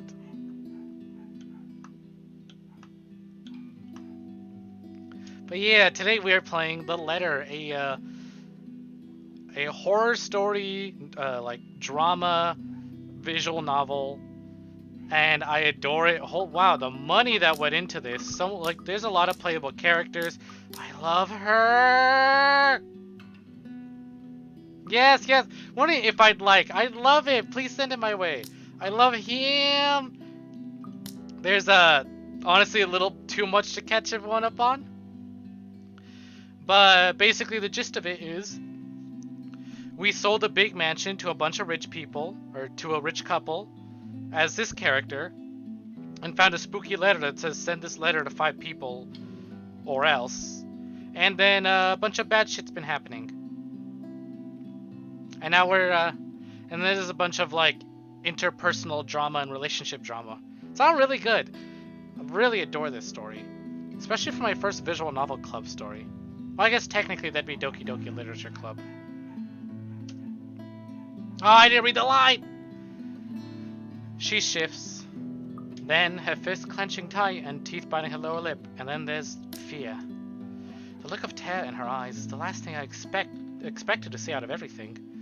Her mouth trembles briefly before she opens them. When she finally voices it out, the words simply spill out of her mouth. One after another. All of it. True to what I promised her, I listen. Yeah, Doki Doki was a very special holiday episode. Not canon. Because I did the whole thing doing uwu voice. Because this is something she's been keeping to herself, even from the 2 most dependable people I know. The fact she chose to tell me this speaks a lot to me. Becca, she was there again. Last night? In the office? Boss passed me all of Rose's Lork load yesterday. For the Ermengarde mansion. I had to stay late to finish them all. And then... when I was about to go home, I saw her. I saw her again. She was standing in front of me again last night, Becca. I couldn't get away. She was blocking the door. If I hadn't hidden myself, even if I made the tiniest noise, if she found me, Becca, she almost did. If she saw me under my table, I think that would have been the end of it. I'm scared. I'm so scared I won't be able to do anything. By the end, her hands are trembling and her breathing comes out in rasping intervals. For a long moment, I let the silence stretch out between us, let her sobs fill it instead. But even if her soft whimpers died down minutes later, there's a heaviness hanging in the air. Not just from her, but also from me. From my exasperation over this whole matter, from my own frustrations over her stupid superstitions, wish she could do us all a favor and grow a backbone. She may be young, but she's no longer that young. It's about time to put an end to this. She can't keep going on like this. She's still got plenty of years to live out. And what if she goes home? What if we're no longer there to keep her fears in line with what's real? What would she do then? I'm more afraid for her, for what that kind of imagination will do to her, than of what some imaginary monster could do. Rebecca, Rebecca hasn't she's experienced like 0 spooky. The only spooky we saw was like a glimpse of the ghost in Luke's passenger seat, and also like the blood from a locker that we kind of turned around and missed. She has experienced nothing, so she's totally like kind of right. Like she should try and fucking understand what her friend's going through. But like, Ghost is kind of hard to prove to your friends that Ghost is real when the ghost is an asshole. But with the manner she's looking at me right now, You know what? Absolutely valid. But hold on, look. We had paused right as she's went. Hold on. There's an expectation in it, a hope, and a plea sewn together. And she wants me to believe her this time. If it's like that, then what am I supposed to say now? Yeah, I'm definitely not gonna fucking say this again. Is that why I didn't go home last night? Hey, that gives us plus. As much as I want to set her straight, and reprimand isn't what she needs right now. With that pouty face she's giving me, I doubt it'll even end while I push it. I know her. When she wants to be stubborn, she's stubborn. But there are moments where she can be quite acquiescing.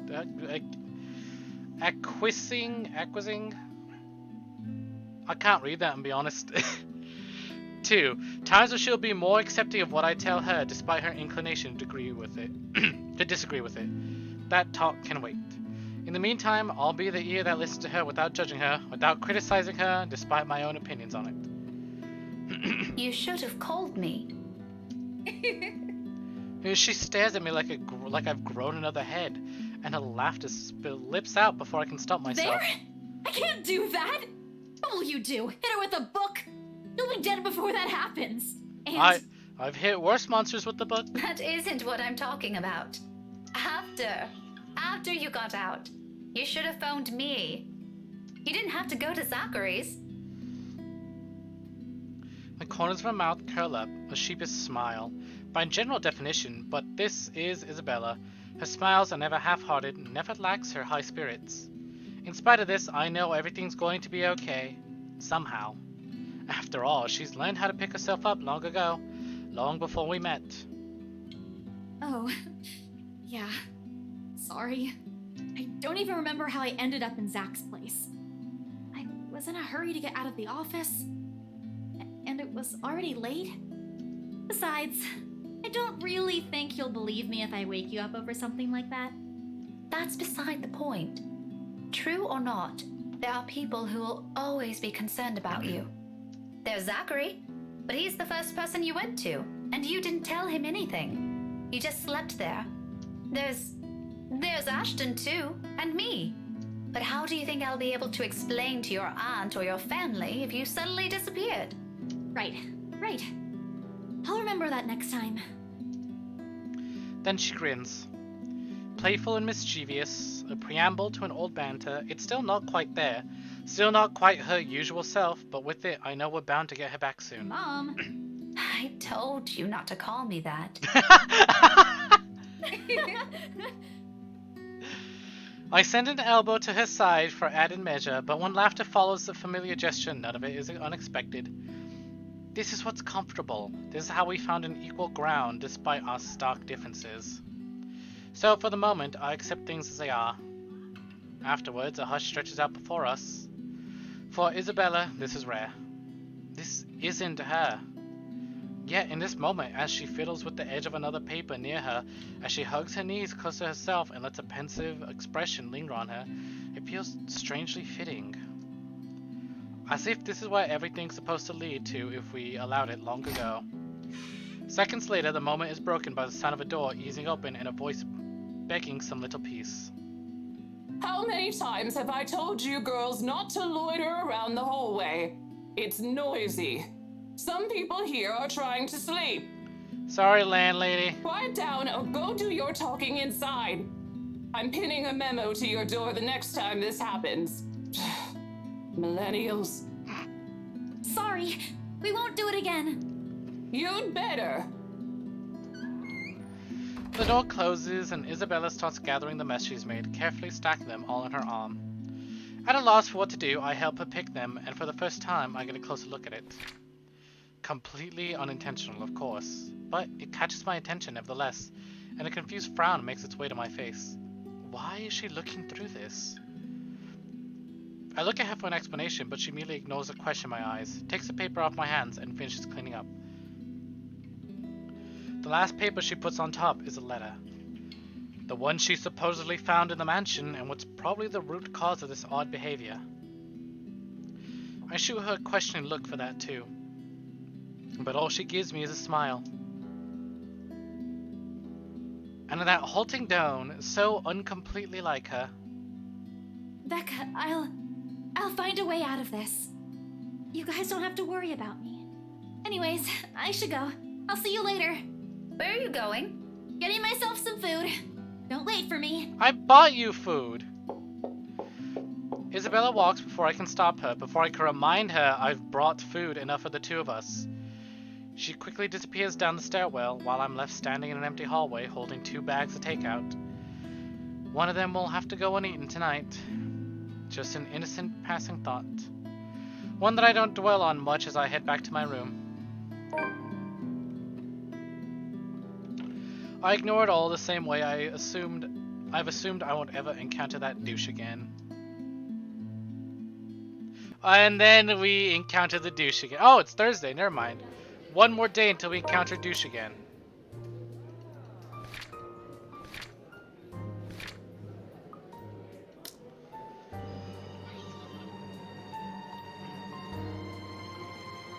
The brief lull the past 2 days has offered is nice while it lasted, or as nice as it can get with worries of Isabella's whereabouts creeping up to me every now and then.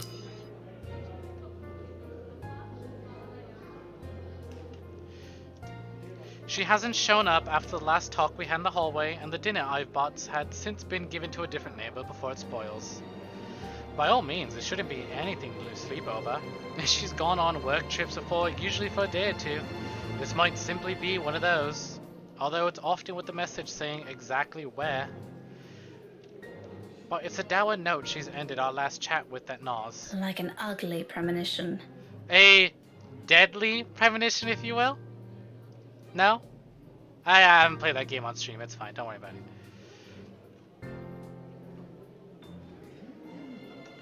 And as expected, just as things start to settle and steady, a rhythm finally worms its way back to my routine. Thursday mornings bring further disturbance to the now calm waters. With little ceremony though, still enough people to ripple through everything. In retrospect, I really should have seen this coming. Luxbourne is a small city, relatively speaking. Compared to, say, London or Glasgow, it's nothing but a tiny mess of land boasting a mere population of 68,000. But those numbers alone are nothing to scoff at when standing in a busy street. And if you pay close enough attention, faces taking the crosswalk or riding the subway will soon grow familiar. How unfortunate that out of that number, it has to be Tio fucking Luke I encounter more than once. Oh, you know. It's still Sleazy Douche! It still says Sleazy Douche! To tell us somehow. Nothing a few hired hands can't fix, of course. I would have preferred a place near the city and something that's new to save us all the trouble, but darling wife insisted. Who am I to say no? Ah, are you kidding me? Nah, fuck, of course I have to meet him again. I feel so bad for Rebecca. I feel like next to Hannah, she's gonna have to deal with Luke the most. Despite the fact that Marianne works for him. True, he hasn't become less sleazy or less of a douche, but we do know his name now. Those things normally change after we learn their names. Ow. Oh man, I just cracked my neck. That felt so good. His smug head is the first thing I see upon turning into the hall, in spite of the small crowd of parents and students gathered at the corridor for the primary's career day. It's not that he stands out. He's pretty unremarkable at first glance, frankly. However, it's his countenance that draws people's eyes to him. The manner he carries himself with all the confidence in the world, his mere presence dwarfing everything around him. I'm willing to make a bet he's also enjoying the attention in Ghana's name, especially the ones coming from the women. What an ass. A single glance at him and I know immediately that one way or another— Why are you barking? I get we don't like Luke, but please stop barking.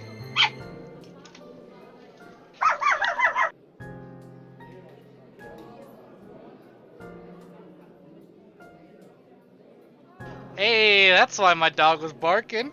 My cousin wanted— Stop barking! Payment was received! Payment was received! Skedaddle skedoodle! Get on out of here, poodle! She's not a poodle, she's a chihuahua. No! No, you're being noisy. You're being noisy. No food for you. Anyways, my cousin wanted to buy a game. that I think was like 20 bucks, and he only gave me 10. He's like, I'll get you the rest later. I'm like, yeah, sure, whatever. And he's like, hey, is this payment enough? And he dropped off some fucking chicken tendies and some fries and a motherfucking biscuit. Ah, hell yeah, baby. Yeah, I'll take that as payment.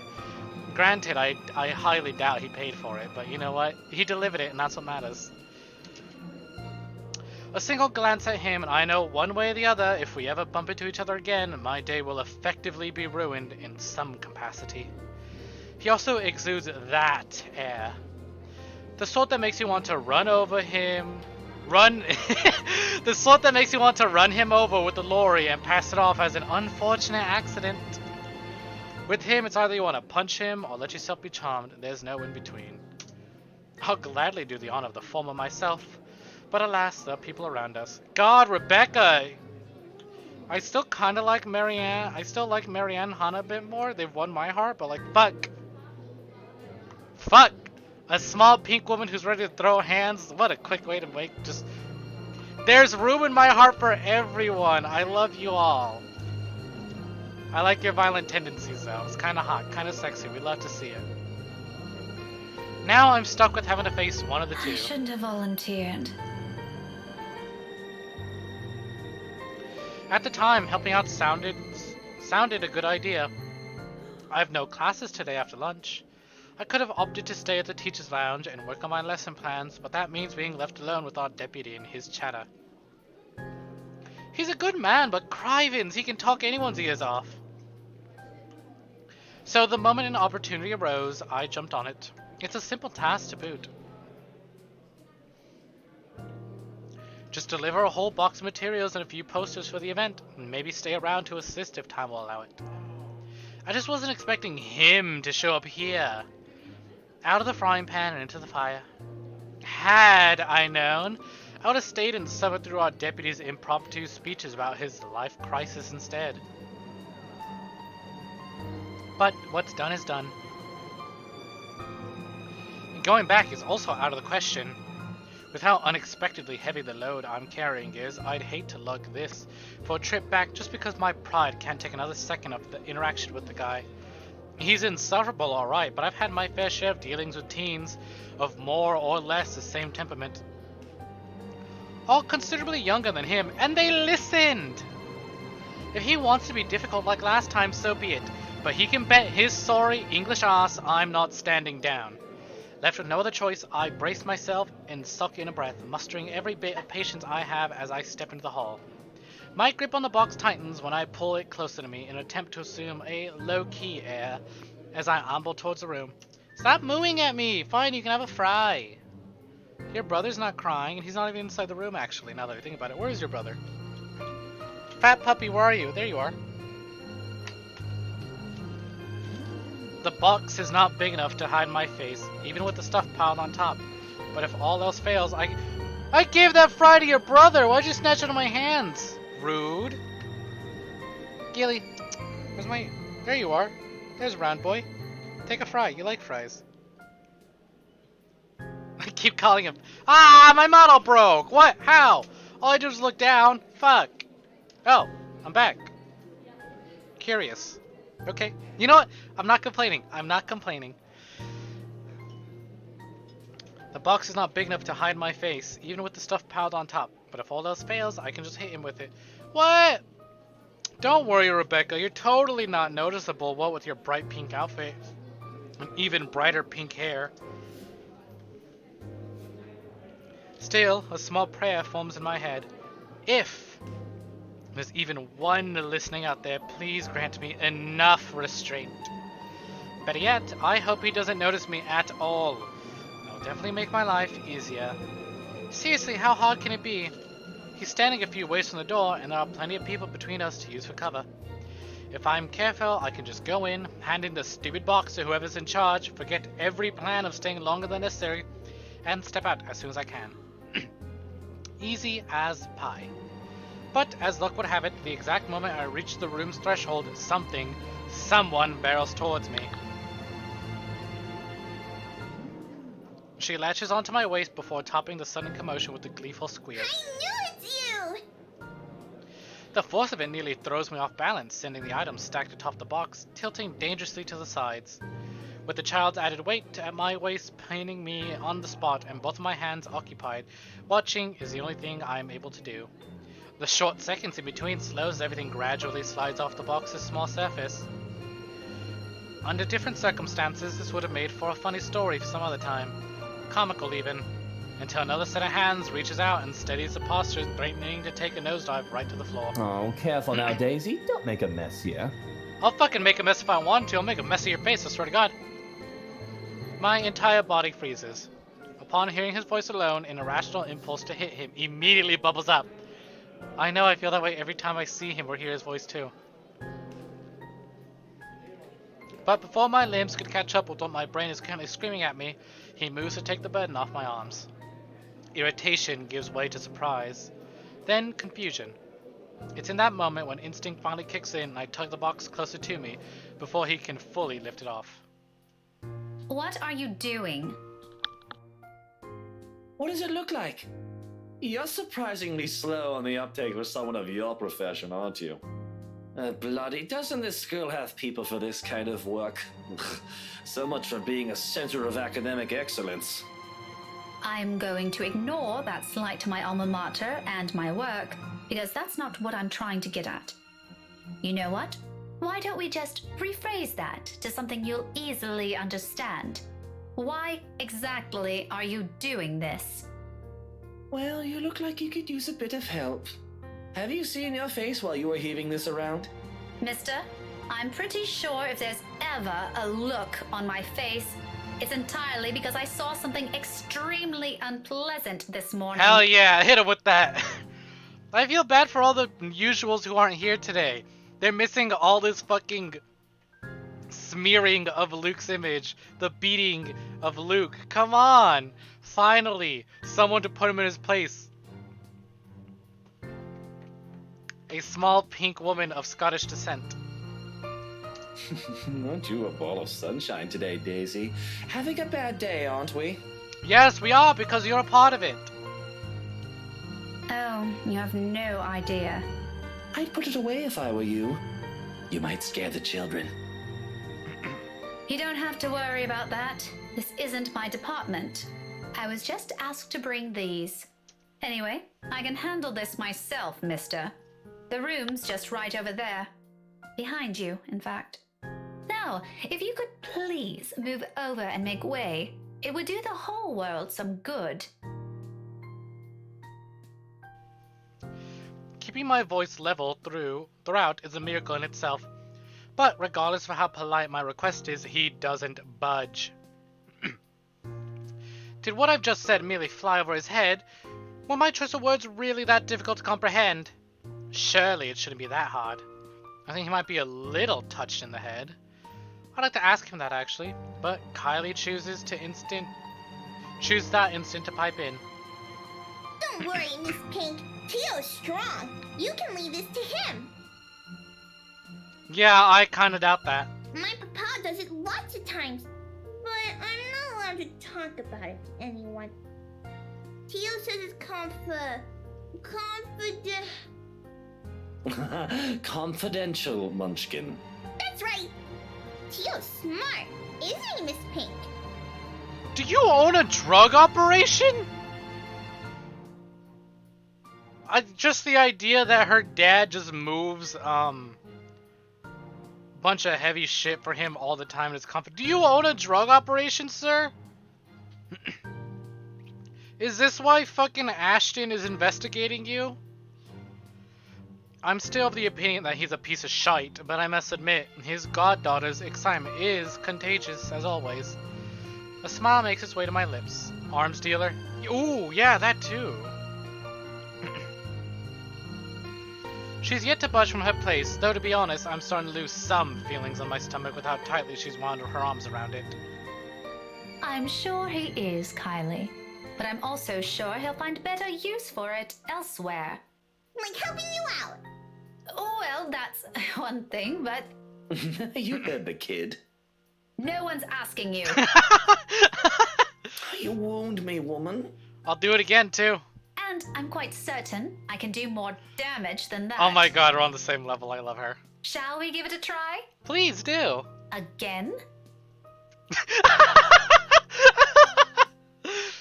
He pales, stammering for a bit until he ultimately decides against saying anything and settles for a brief show of discomfort instead. He's probably having flashbacks to the last time we met. Good! Oh my god, I love her. We're gonna cry smiling so much. Finally, someone to put Luke in his fucking place. His composure when he finally regains some of his bearings says it all. It's nothing short of hilarious if I do say so myself. Same here. I'll have you know that threats never work on me, Daisy. I'll have you know, I what? You what, bitch? Spit it out! Come on! Speak up! We haven't got all day! Come on! What are you saying? Spit it out! Spit it the fuck out! Damn! Goddamn! Go outside! Get a job! I fucking love that, like, audio clip. You what? Bitch. Not in a million years, not ever. You're assuming it's a threat. How cute. That too. I'm not scared of you. Sure. Trust me, buddy. Small pink women are deadly, and you should be afraid of them. No, don't tell one of them I ever said that. Don't let her admit. He's blushing. What a fucking loser. Just because you landed a hit. I'll land another one too. Do go on. Keep telling yourself that. It was a fluke, you hear? I was caught off guard and your damn book left a dent. I can leave another if you'd like. If I end up in a hospital because of what you did, I'm sending the chief of Luxburn Police after you, woman. You don't say. Just give me that bloody She's so box. unamused. Queen, what a queen. He snatches it out of my arms before a single word of protest exits my mouth and quickly disappears behind the classroom. Not that it matters who brings it in now, my prior irritation has already melted into amusement. He's not so bad once you figure out how his temperament works. It's almost similar to a child. Though I still have to ask. Kylie, did your Tio eat something bad before coming here? He's unusually nice today. A far-fetched idea, I know, but it's the only reason I can think of why this asshole is suddenly acting like a decent human. He's quite frankly far from being. First and foremost, we didn't end our last meeting on a good note. If I were him, I'd avoid the very person who put a dent on his skull, as he so aptly puts it. Why is he acting friendly 2 days later? Always is. But I made him promise to be extra nice to you since you helped me so much. How very kind of you, Kylie. Thank you. I will not forget this kindness. I think you're gonna be great friends. I hope we aren't. I quickly stomp on the urge to groan loudly and gag at that. He's the last person I'd ever want to be chummy with in this whole city.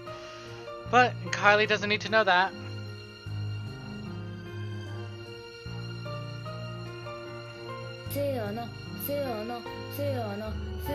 There's too much bias going on for me. I know I hate the guy, but the amount of bias is going against who I am. Ah!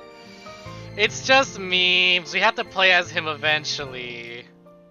But alright, Zero. You take care. Have a good one. Plus, it's written in the script to be biased against him right there. It's what the character's thinking after all. Are you sure it's not something he ate during breakfast? I gave him some jelly babies this morning. Isn't that Doctor Who food? Really brought me lots of them. Mama said I should share, so I offered half of it to Tio when he picked me up. He likes the black ones. Oh, that's probably why he's weird. Jelly baby overdose. What are jelly babies and what flavor is black? You could have done everyone a favor and choked on them while he's at it. You want some? I've got more. I couldn't find Melody or Takako this morning, but I'm sure they'll be fine sharing some of it with you. No, I'm not really very fond of them. I was just asking. Oh, where's your mum, by the way? Out of town with Papa. An unexpected pang hits me at her words. The statement, though innocent enough, unearths a whole trunk of memories from childhood. So eerily familiar. Nights spent eating dinners alone, the number of days coming home to an empty house growing with each passing year, and sometimes several Christmas Eves spent with relatives instead of my own family. It's too late to think about it now, but when I remember, the dull ache is still there, familiar though lessened by the years now. Besides me, Kylie takes a step back, having gotten tired of clinging to me. There's nothing but cheer in her. She doesn't seem too affected by the fact. Although it makes me wonder how much of it is real, and how much is there in a massive loneliness, if there's even one. What a lucky child. Weren't they informed of Career Day beforehand? Yeah, I told them all about it. My mom was looking forward to it. And they still left? Uh-huh. It's important business, so it can't be helped. They promised to tell me about it when they come back tomorrow, though. Papa said he'll give me a gift if I behave. I've been a good girl, right, Miss Pink? Very good. You always are. But they asked that they asked your Tio to look after you for this? Slip of the tongue. No? Then how? It was supposed to be Tia. Mama likes her better than Tio, so she asked her, but she's sick and had to visit the doctor today. No! What's wrong with Hana? Oh, pregnancy, that's right. Oh, that's supposed to be a secret, by the way. Oh, but I think it's a bit confusing because Tio said she also went shopping. Cause she lied to him. Cause she's Pergagnet. That's unfair. Don't you think so, Miss Pink? Mama doesn't allow me to go out when I'm sick. It's still okay, though, since Tio always buys me sweets before we go home. I'm gonna ask for a parfait today. Extra large. You didn't want a parfait yesterday, or 2 days ago, though. Don't tell Takako, okay?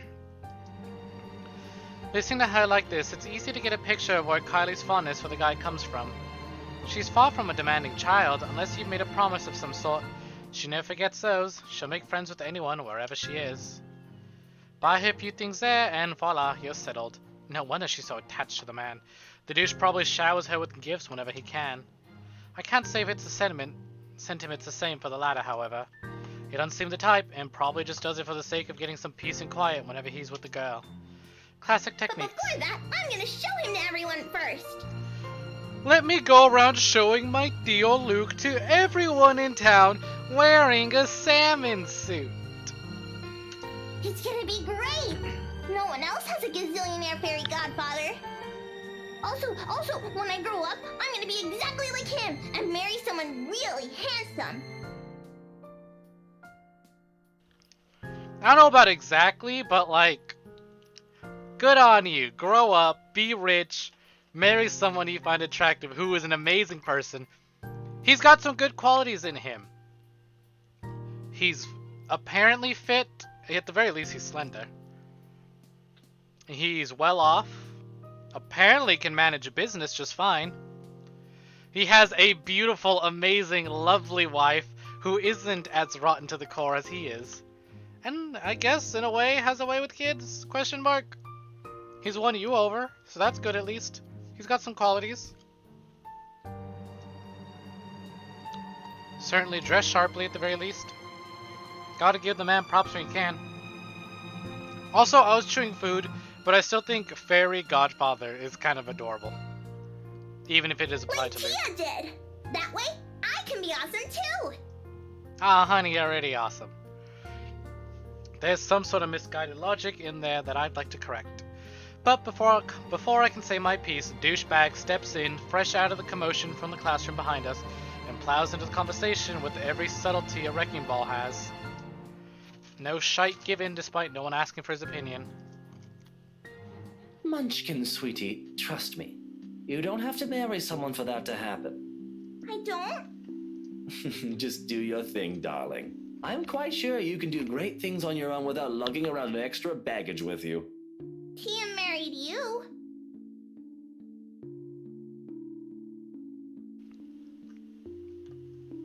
Kylie drops the statement without any sort of preface, and the moment it lands, the douche finds himself grappling with the conversation. Oh my fucking god. Yeah, well, that's true, Munchkin, technically. But it's not the same thing. A small frown creases a girl's eyebrows as she tries to comprehend Hetio's rather vague explanation. It's not surprising either, when Luke tenses under the child's questioning gaze. It's familiar. He almost said something nice. Almost. I've seen the same look a great deal of times before, on Ashton, whenever he's trying to say something he can't quite phrase. Another second passes before the douche moves, kneeling in front of Kylie and placing both his hands on either sides of her shoulder. Kind is the last word I'll ever use to describe the man, but in this minute, there's a smile on his face I can't place. Tender by all means for someone as obnoxious as him. I don't think that's what she means. I just think she meant the way he just pauses at a loss for words. It's a curious thing to see, if not a bit Listen odd. here, sweetie. Tia was already a great person before she met me. She is? But I don't see her doing anything. She's always at home. Don't be mad at her. She's done so much. Not always, Munchkin. Did you know she's really good at numbers? You're good with them too. You helped me with my homework once. Well, Tia's much, much better than me. She used to do maths with big numbers. Oh, like millions? No. Gazillions. And she's really, really good at it. So much so that her dad let her manage anything that had to do with it. That was even before she met me, too. Does that mean she's better than you? Yes. Oh, leagues, Munchkin. We hate the guy, but he's praising Hana, so like, I adore this moment. This is sweet. Way, way better than I'll ever be. And again, she married him for some reason. Don't know what happened to him to turn him into this, but surely she saw something in him. For some reason, I don't think he's still talking about his wife's mathematical prowess as his voice trails off. In fact, if I had not been paying closer attention, I would have noticed a change in him. The slight shift in his smile from one that's tender to something wistful. Like remembering a memory he has always been fond of, but has often kept to himself. And at the fleeting glance of it, a tiny, insignificant part of the world somehow also shifts. Opinions changing, impressions moving. You know what? Why don't you ask Tia next time you have homework, Okay, next time I'll ask her to help out. See? No need to marry a good-for-nothing bloke. At the end of the day, it's still a good lesson. You don't need to marry someone to make yourself better. You're already fine as you are. Even a broken clock is right, what? Once, twice a day? How does the saying go? Can I also tell her to not stay at home anymore? I'm sure she wishes she could. If Tia's good at it, I'm sure she can help you out too. And Papa. He computes a lot of numbers too. Tia can help him. You go do that. I'm sure she'll love to hear it, Munchkin, even if it's been a while since. Another silence from him. Then without missing a beat, he turns Kylie around and lightly pats her shoulder in a gesture to end their conversation right here and there. Probably before he can say other things he's never intended to say, or a child is not meant to hear. But off you go first. I think I saw your friend run off to the other classroom. The one with the pigtails? Go say hi to her. You still have those jelly babies to give her, yes? All right. But wait for me, okay? I've got loads more to show you. They put up my drawing on the bulletin the other day. I'm gonna take you there later. I'll be back. She soon disappears behind the small crowd, none the wiser to the sudden change in the mood around her. Luke straightens as soon as she's gone. The expression on his face grows less kind now there's no one to reassure. Despite that, a chuckle still escapes me. His head quickly snaps at me, an accusing glare clear in his eyes, although it's less threatening now considering what I've witnessed earlier. Funny how one person's impression of someone can easily change with that minute. Why are you laughing like that? Don't mind me. I just saw something surprising today. Don't let it bother you. You know, putting it like that won't make me any less inclined to ask. What is it, woman? If this is another one of your threats, I've already told you it isn't going to work on me. That good teacher act isn't going to fool anyone. What makes you think it has to do with you? I could have just remembered something funny. Not everything in this world revolves around you, mister. I am not daft, Daisy. It's on your face for all the world to see. Now, say it so we can be done with this stupid talk. I let out another laugh. More to delay than to express any sort of amusement over the matter. In truth, I don't know where to start. One wrong move, one wrong word, and I might offend the man. He's childish enough for that, even if what I'm about to say are just mere honest observations. You're good at handling her, you really think that? No, I'll be alright. He's good at handling Kylie. Oh, they gave us plus, huh? Ah, well, regardless of how he reacts, it's not like it'll have any impact on anything between us. Or did it? I've no plans of getting too friendly with the man, though he might have some good points, emphasis on might. The best treatment I can hope myself to give him is to stop thinking of him as a sleazy douche. Besides, after seeing that look on him, I figure someone like him can use a little compliment here and there. He probably doesn't get it much, considering how coarse his own language can get. Can't you act a wee bit polite for even a second of your life? It won't kill you. You'll easily get answers that way, you know? Instead of demanding things from people like a temperamental man-child. I'll be nice when I want to be, woman. Don't tell me what to do. And here I was just thinking how you're doing a brilliant job as Kylie's guardian. Was I mistaken? Was I mistaken? Was I mistaken? His voice, that was so funny. It changed to Luke. It did. What? Sorry, I didn't catch that. Stop playing dumb. I hate to admit it, but you actually seem to be good with kids. Possibly even better than most of the teachers here. Ugly. What do you know? I've expected him to just take it all in, bloat his ego more, and even brag about it. Instead, what I get from him is a sound resembling a squawk. Or maybe that's him choking on his own pride. I can't tell above the hubbub surrounding us. But when I glance at him, only a mortified expression is on his face. No. No? You should be proud of yourself. At least there's this one good thing about you. Isn't that nice to hear? Pretty sure not a lot of compliments get thrown around about you, knowing how you are. There are a lot of good things about me, Daisy. We haven't witnessed many of them. My hair, for one. There's also my extraordinary good looks. Wax lyrical about those all you want. I'd be happy to hear it any day. Praise anything about me but that. What is so repulsive about it? Even Kylie likes you.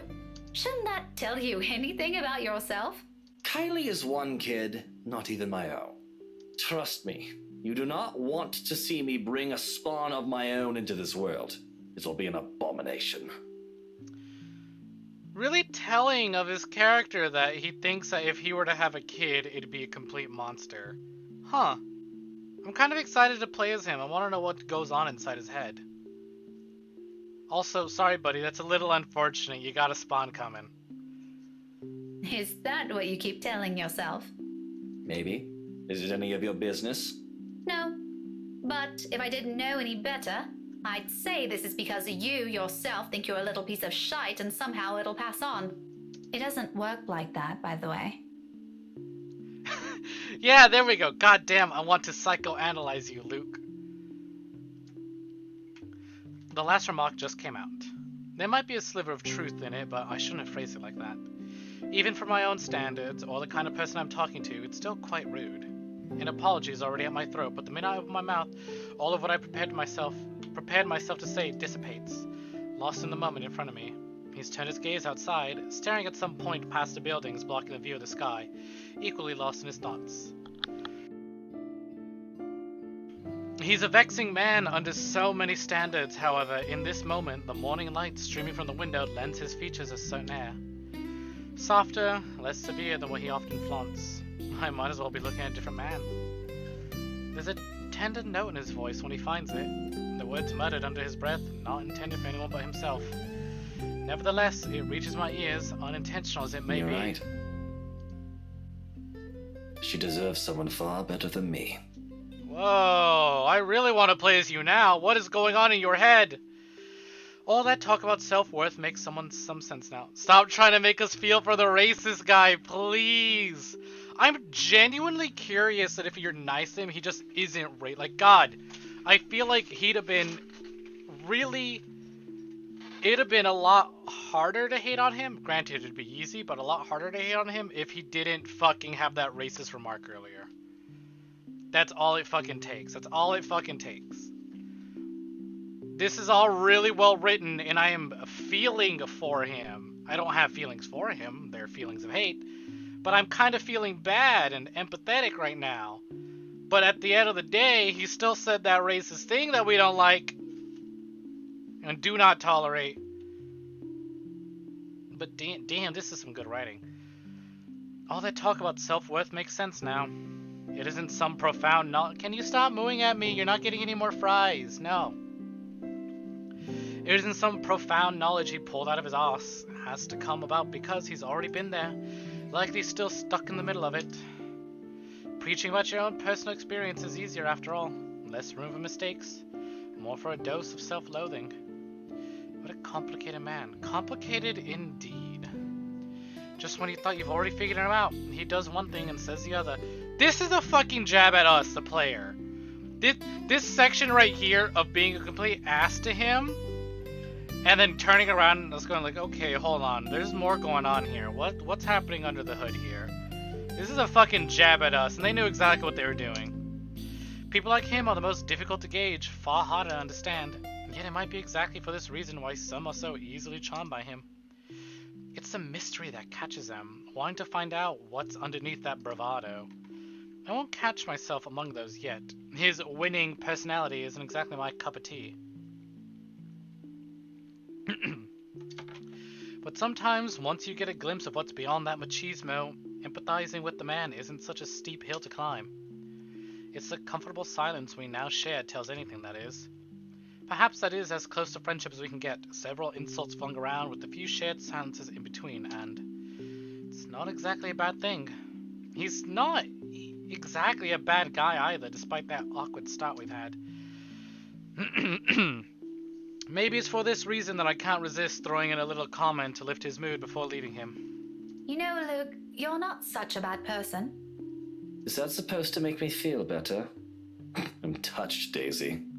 Yeah, maybe if you stopped being kind of misogynistic, if you stopped drinking, got that fucking racist bias checked out, you know, you can be fixed up. Take a lot of work. A lot of work. But you can be fixed up. Take it how you will. But a little attitude change would help. A lot. Oh, bollocks. Right, of course. Let me know when you're done with your lecture, ma'am. I'm a teacher. All I do is lecture. And you can probably start by not leaving your wife out while you're having some quality time with your goddaughter. Who knows? Maybe that'll help change how the child sees her. Where did you even get the idea I'm leaving my wife out? Have you ever even met? We have, actually. We're childhood friends, apparently. No, but I did see her with you two last time. His indifferent expression quickly dissolves into a confused scowl while I meet it with matching perplexity. It's only been 2 days. Surely his memory isn't that bad. What? When was this? At the cafe, after you left. She was sitting right beside you. Kylie was at the back and you were driving. Daisy, are you sure you haven't accidentally hit yourself with your own book? Because that damn thing's quite thick. And I'm really getting worried about you. Alright, that's a good line. It has only been a few days, and concussions can be dangerous. I suggest you have that checked. Well, you asked. I just answered. It's pretty rude to make her wait like that, by the way. How can I make her wait when she's not even with us? What? It was just Kylie and I that night. Now you're just pulling my leg. Luke exhales long and drawn out, his impatience rapidly changing the companionable air around us. In the face of it, I tense. I've accidentally stepped into another minefield. Any chat I've had with him so far has been like this. Why this still surprises me escapes me, but above my worries of offending the man is my own bewilderment. I remember well enough that what I saw that night, yet he says something completely different. It was dark! She just saw long dark hair and he drove by. We got a picture. He drove by. Wifey was out with Kylie's mummy that night. She wasn't with us. How do you think I ended up on babysitting duty? But in the front seat. And Kylie's... Miss Pink! Aw, what's wrong? Kylie's sob reached my ears first, and then her familiar weight returns around my waist again. Hot tears seep through my blouse as she bruises her face in it, her arms winding tightly around me. Luke and I briefly exchange worried glances, his own lips shut tight with concern. Her cries are soft enough not to attract much attention. Most of the visitors have been ushered inside the rooms by now anyway. Those that still linger, though, watch as our little group with great interest and concern. If I don't get a better handle of the situation, I have a feeling Luke will start yelling at everyone soon. Kneeling, I gently pull the girl away from me and cupping her face and wiping away tears, creating little trails on her cheeks. Her mouth is drawn in a miserable pout when she peers up at me. All right, Kylie. Calm down. What happened? It's my friend. That's a little too vague, Munchkin. Let her speak, Luke. Who is it, Kylie? Melody? Or was it the other one? Yeah. Did the two of you fight? She nods and immediately clams up after, letting her sobs communicate the story instead, or as much as her shaking shoulders can tell me. Right behind me, Luke gives a nervous huff while he shifts on his feet. He must not be used to handling children crying. What a wuss. Sweetie, I won't be able to help you if you don't tell me what happened. Seconds pass before she responds again. The tears are already gone when she finally musters up the strength to talk, her cries subsiding to mere sniffles. I wanted to give her the rest of the jelly babies, but she won't come out. Where? Where is she? In the little girl's room. Is she still there? Another nod. I won't say what's wrong. I kept asking her, but she told me to go away. Career Day's going to start soon. I saw the prizes Miss Alice will give us for good. She's gonna miss it. Is that what you told her? Yeah, she won't listen. She won't even take the jelly babies. After I saved it for her too. Tia Luke wanted to eat the red ones, but I told him it's not for him. Miss Pink, can you talk to her? Tell her to come out, and I'm really upset with her. Ah, just a little childish argument then. Times like this, I'm glad I teach teenagers mature enough for petty squabbles. I do love being around children and won't mind having one or two of my own in the future. But it takes a whole different level of patience to teach several of them. I honestly admire my colleagues who willingly took the challenge. Normally I'll leave this for their homeroom teachers to fix, but I can't just ignore the imploring look she shoots me. That's another weakness I'll have to steel myself against before I ever think of having one of my own. For now, I give in to it. Tell me where she is, sweetie. Sighing, I stand up and gesture for her to lead the way.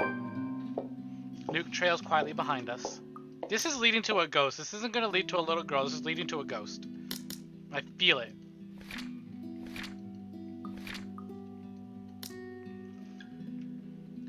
Even with the small distance in between, his apprehension is palpable, understandably so. No one wants to be caught in the middle of a children's spat. But in the end, this is all part of my job. I can't just shy away from it, can I? Kylie escorts us to an adjacent hall. At this hour, the corridors and the rooms lining its sides are empty, save for a gentle rustling of leaves with the twittering of birds outside and the tapping of our foot against the floor. The whole area stays eerily quiet. Not unusual, though. B&B... No, I gave you enough fries. That's enough crying. This is a part of the building reserved for club activities at the end of the school day, and with the rest of the school busy with another event, it's only natural for it to be this deserted. Come afternoon, right after class, it'll once again be filled with people. For the time being, I focus on the toilets at the far end, heading straight for it.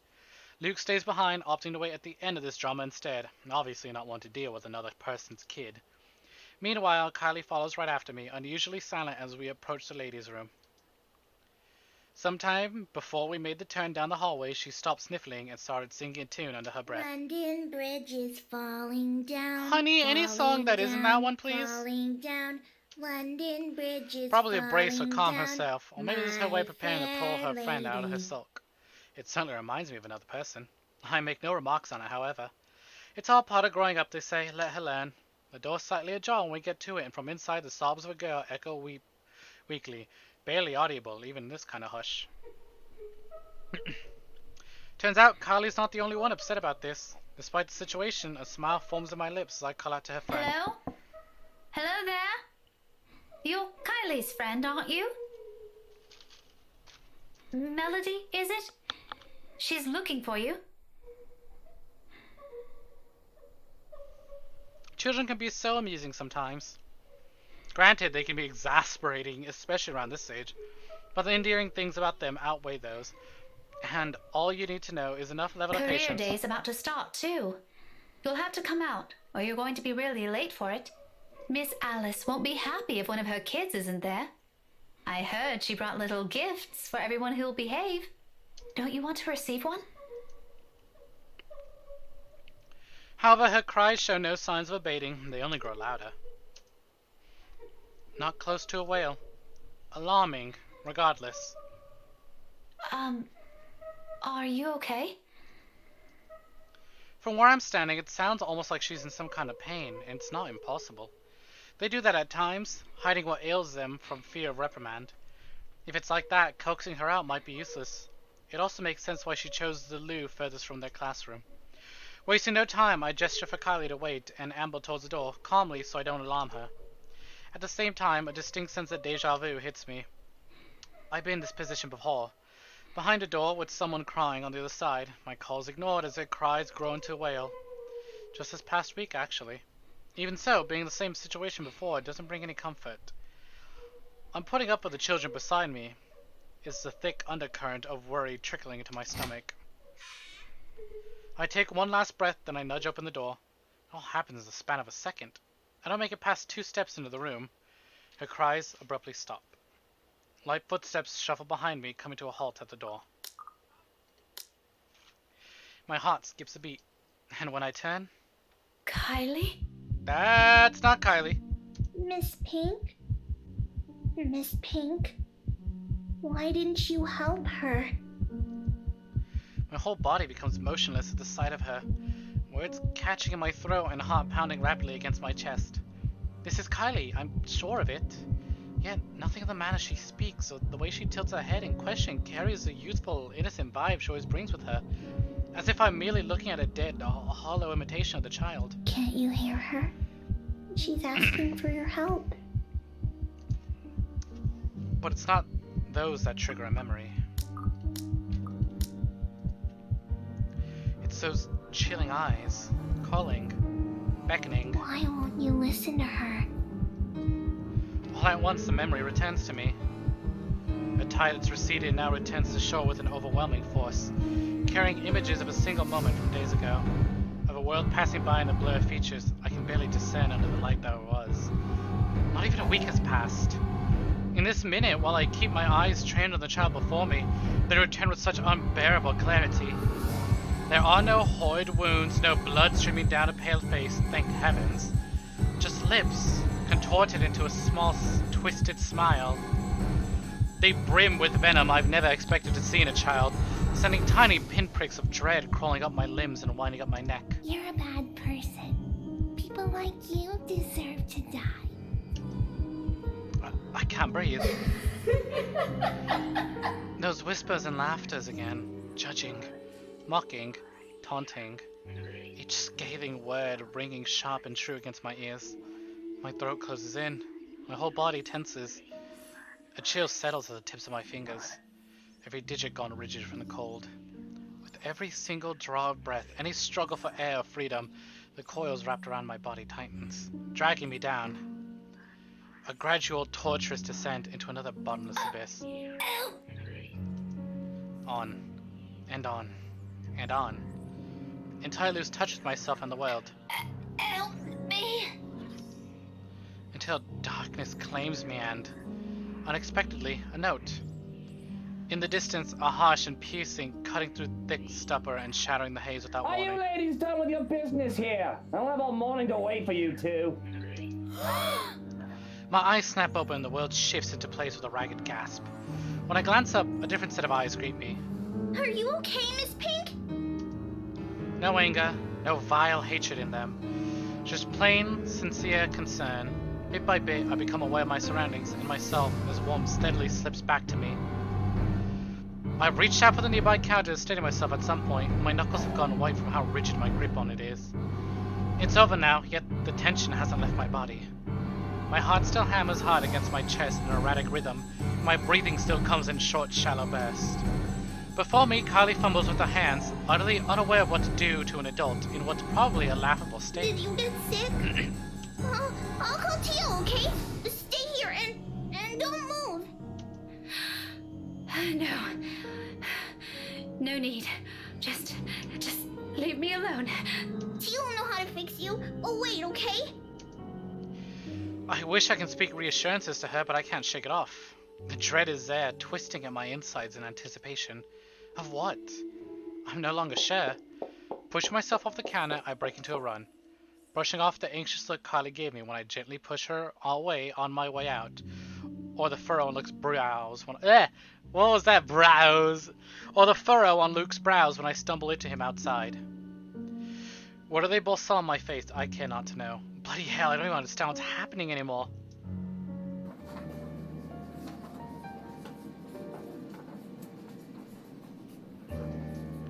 The tremors continue long after the last of my classes have ended.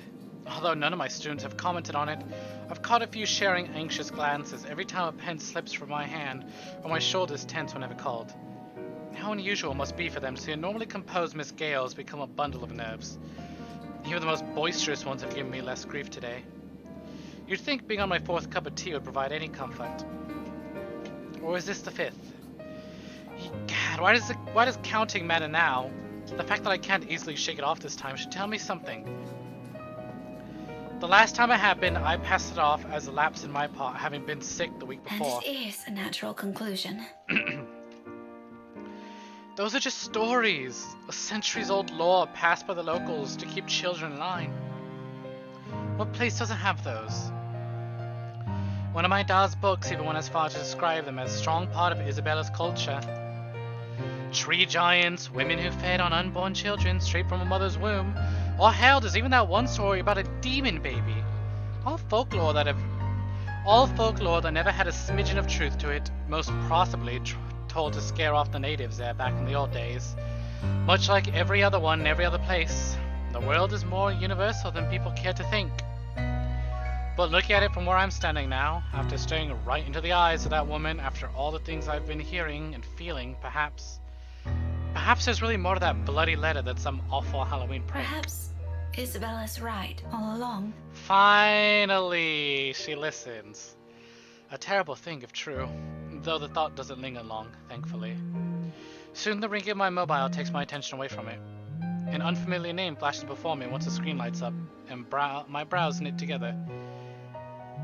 Marianne McCullough. Staring hard at the screen, I try to remember when I've entered this person on my contact list.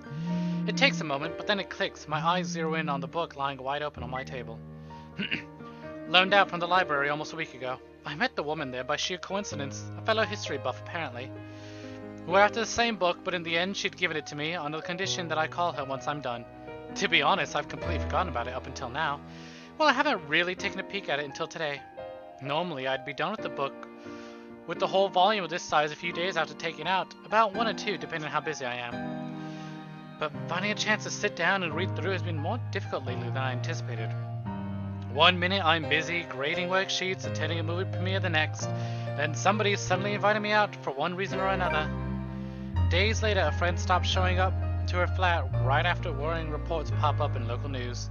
There simply isn't enough time to breathe and get a grip on things. I have been flipping through the pages of said book moments ago, though never really reading anything and merely hoping for a distraction. To no avail. My phone gives out another ring, and this time I do not hesitate to answer. Marianne? Hello. Here I was starting to wonder if it was a bad time to call. Never a bad time to call, Marianne. I love you. Is it? No, not at all. I dismissed my last class a few minutes ago. I'm pretty much free for the rest of the afternoon. Unless something comes up. Is this about last time? The book? Not really. I was hoping to ask you about some other thing. Oh? Sure. What about? You grew up in this city, didn't you? It's a peculiar question to ask someone you've just met, but I answer her nevertheless. I'm more curious where she's heading with this by starting with Born that. and raised, third-generation migrant. Why do you ask? So, you must be familiar with the local lore. The, stories?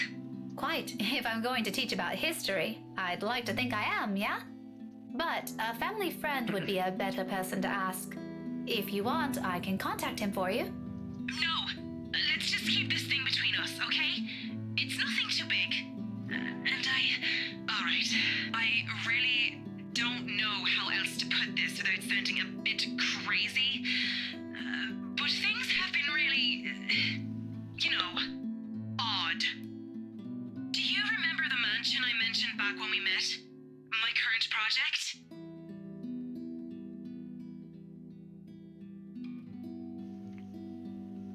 In hindsight, I should have expected it to lead to this.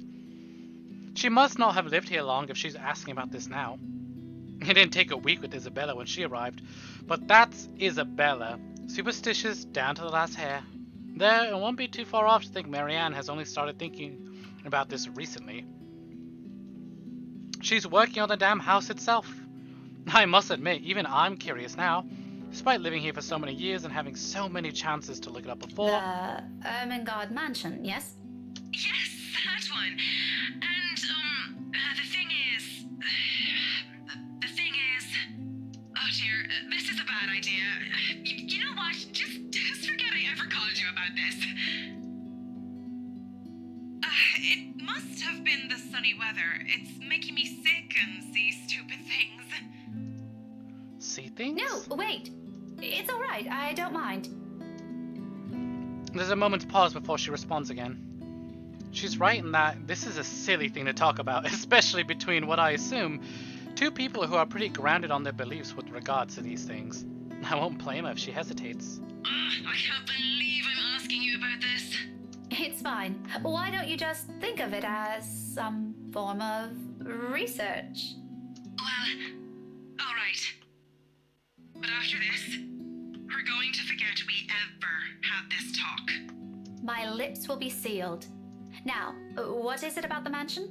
Just, what do you know about it? The general gist. The place's past. What happened to the owners? Anything you can give me. Let's see. To start off, I do my best to give her a concise summary from the time the house was commissioned 400 years ago and who had it built, up to the point it got deserted after the last heir's death. The deed was passed on, the Ermengarde's nearest relatives. Frankly, if it weren't for those urban legends persisting, the house would have already faded into obscurity long ago. Demolished, even. These are all nothing she probably hasn't heard before, yet there's dissatisfaction in her tone once I finish. That's all there really is to it? as far as I know. There's this little bit I forgot to mention about Lady Charlotte Ermengarde's death, but most of those are just theories. Aside from that, this is really everything we've been teaching all these years. Should there be anything more? No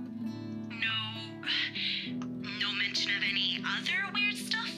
Other crazy stories? Or a letter of some sort? My blood runs cold. Any warmth and comfort the tea I've drank has given me prior has instantly been drained out of me. The phone creaks softly as my light hold on it turns into a firm grip. This whole letter bullshit is starting to turn into more than a coincidence. None that I've heard or read of. What does a letter have to do with this? Oh, no. It was just something I came across. Ignore it. Random thoughts, you know? By the way, I need to run. Thanks for answering my questions. She's so cute. I love her. She ends the call abruptly with only a clipped goodbye, leaving my mind heavy with even more thoughts. The mood around my classroom has gone considerably denser in light of what little I've gleaned from this conversation.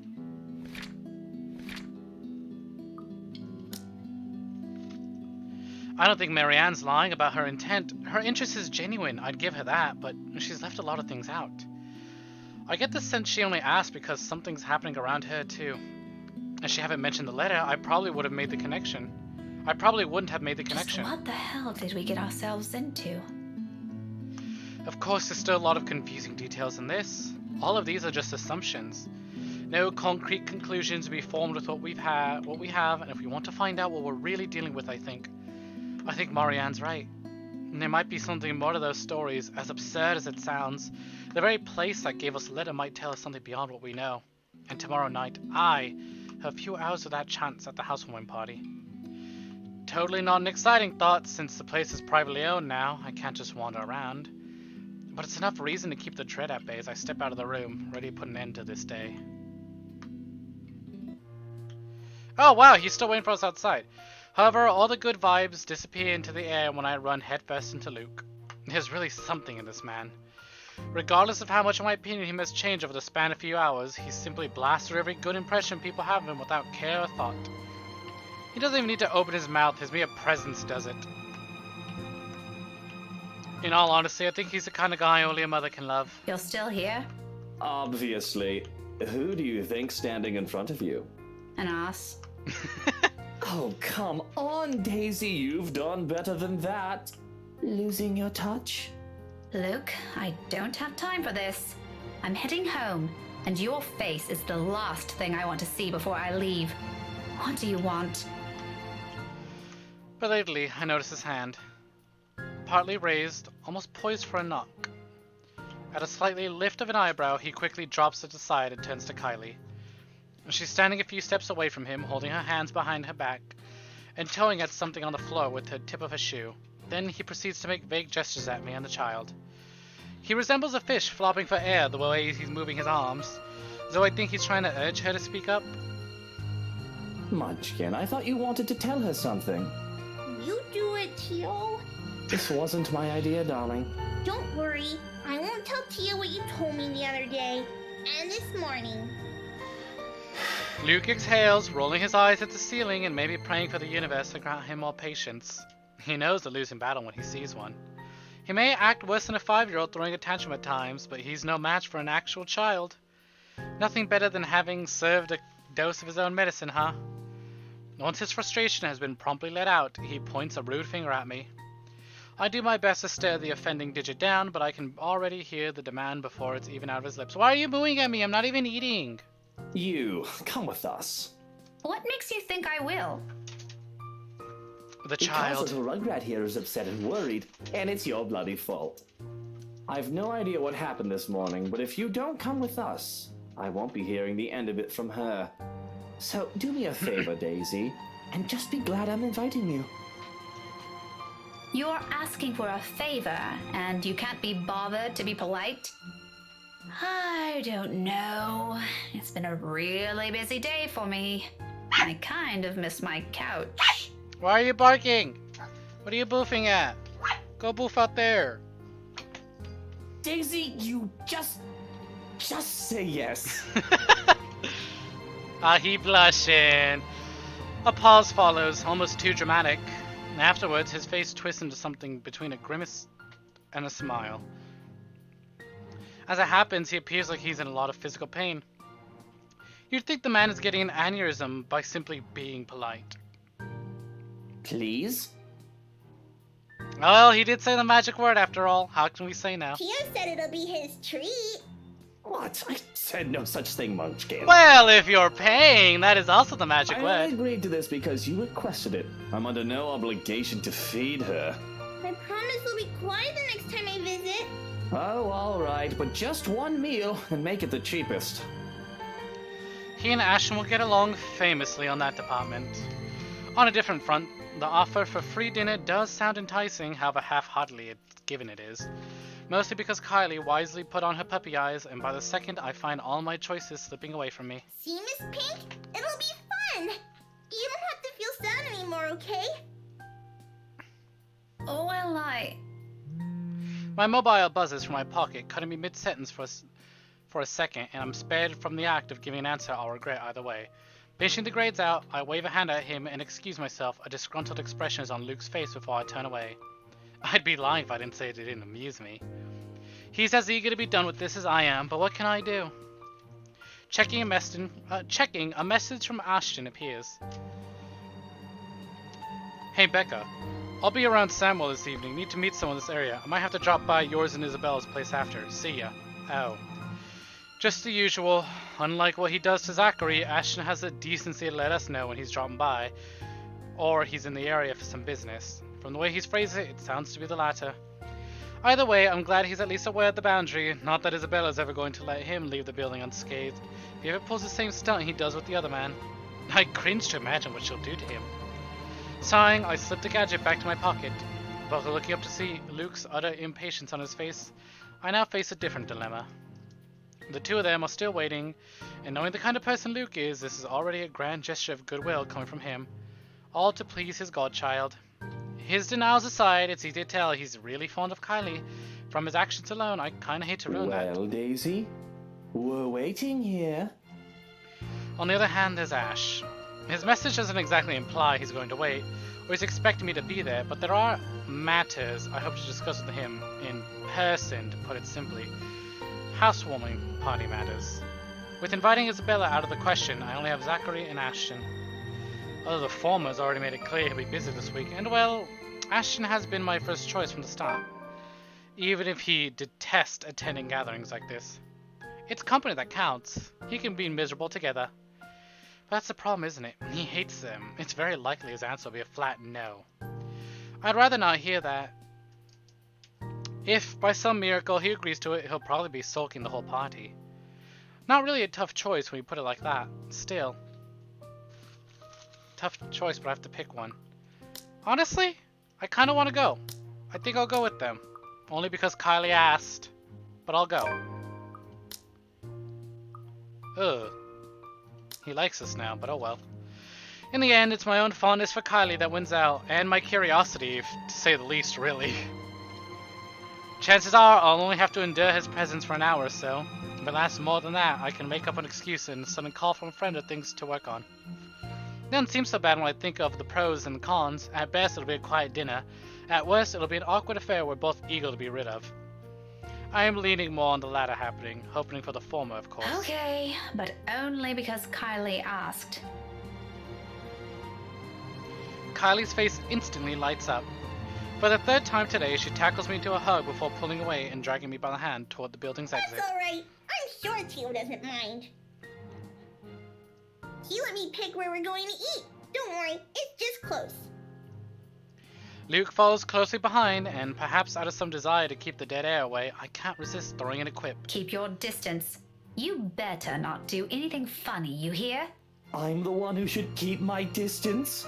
May I remind you who approached me first and what you did right after? May I remind you? I think I may. Oh, I remember it clearly. But perhaps it's you who needs a reminder. You seem to have never learned your lesson. Care we give it another try? Maybe this time it'll stick. Maybe this time it'll stick. You think you're scary? I'll show you what's scary.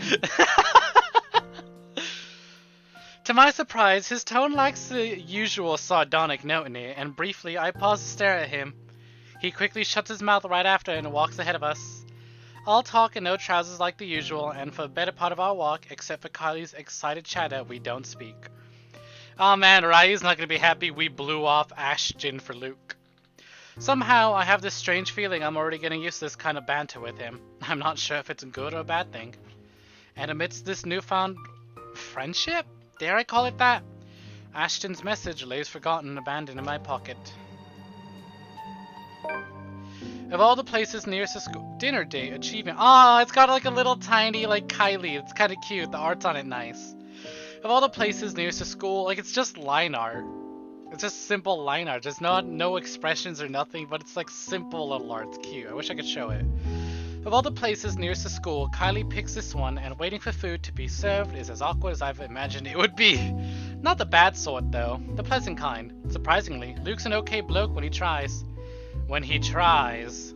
So long as you're willing to look past the tactless remark, or we're not exchanging acerbic quips. I don't know how to pronounce that. I'm bad at words.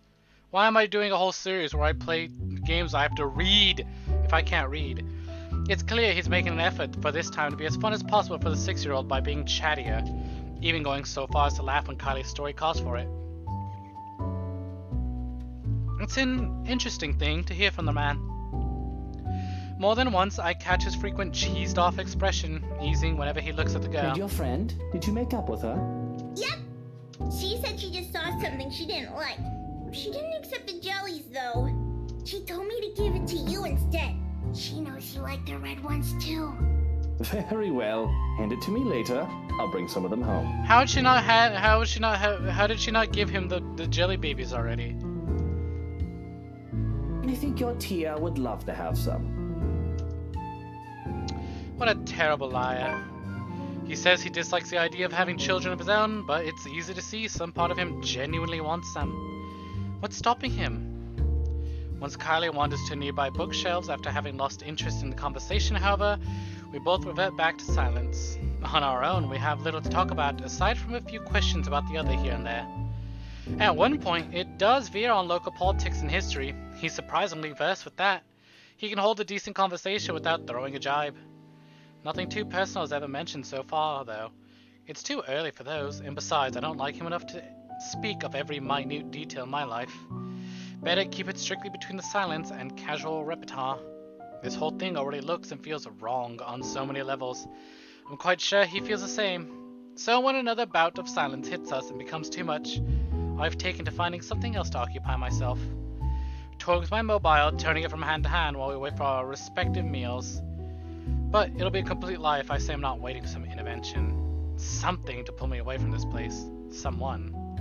Ashton's probably at Salemwell by this time, working on whatever business he has there. Maybe if I make up an excuse and leave now, I can still catch him. Cut that out, it's distracting. My hand still stills, holding the gadget awkwardly between us, arrested mid-pass by his bored tone. He's been quiet for a long minute now, after complaining about how appalling the tea they're serving here is. Before that, he has a whined about how uncomfortable his chair is and how tasteless the decorations they have here are.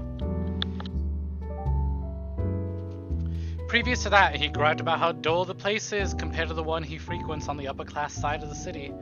Well, I'm sorry for being a bunch of peasants, your majesty. Figures he'll lose patience soon, having already grumbled about almost everything his eyes can reach. It's just unfortunate he's turned to me now. Why don't you just look somewhere else? I can't. If I turn elsewhere, I might end up looking at the bobfuck right behind us. Okay, this is pretty good. I'm having an entertaining time. I'm glad I came here. Bobfuck? Do I even want to ask? I don't want to hear it. If it's coming out of his mouth, it can only be either rude or offensive. Regardless, he continues. Everything looks good. But have you seen the face? Of course, he's being misogynistic. True horror. What is wrong with you? You know, I frown about this in practice, but that mouth needs to be washed out with a particularly potent soap. Preferably by your own mum. A shame she isn't here, For whatever reason, that puts an end to that talk right away. He returns to watching his godchild, who's found a particularly interesting picture book and is now poring over it while I turn back to my mobile. Still no message. Would it kill him at least to send a message, check if I were home? Meanwhile, Luke's silence lasts all but 10 seconds. What is it with the damn mobile? Are you on a curfew? He's got the immature act down pat, I'll give him that. Seriously, how old is this guy? He's somehow been depraved of affection during childhood? And what is it to you? I don't think it's any of your business what I do with it. It is my business, alright? 1, I'm the one paying here. 2, I'm being forced to eat dinner in a place this stuffed and noisy. Lastly, it's been 10 minutes, the food isn't here, and I'm hungry. What you're doing with the mobile is annoying and distracting, when the least you could do is keep things entertaining while I suffer.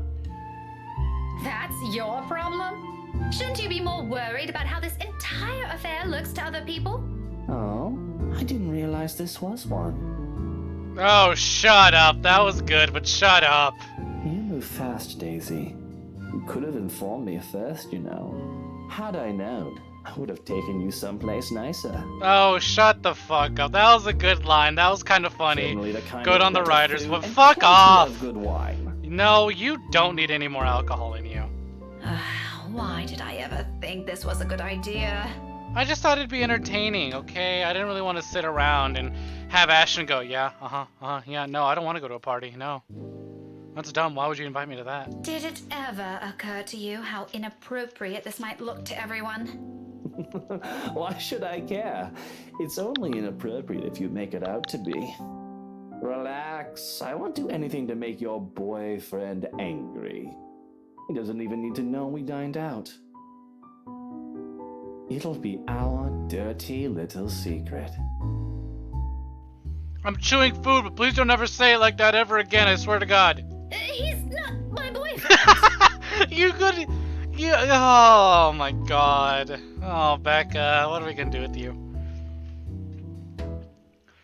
The words came out with more force than I've intended. By the time I've realized my slip-up, my lips are already spread in a sneer. Heat slowly crawls up my face. Oh, so there is someone. You're so easy to read. Briefly, his eyes search my face. I have no idea what he sees.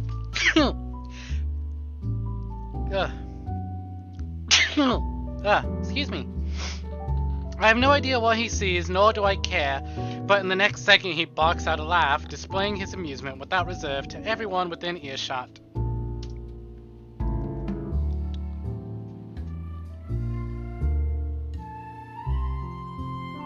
Maybe if we give him enough wine, maybe!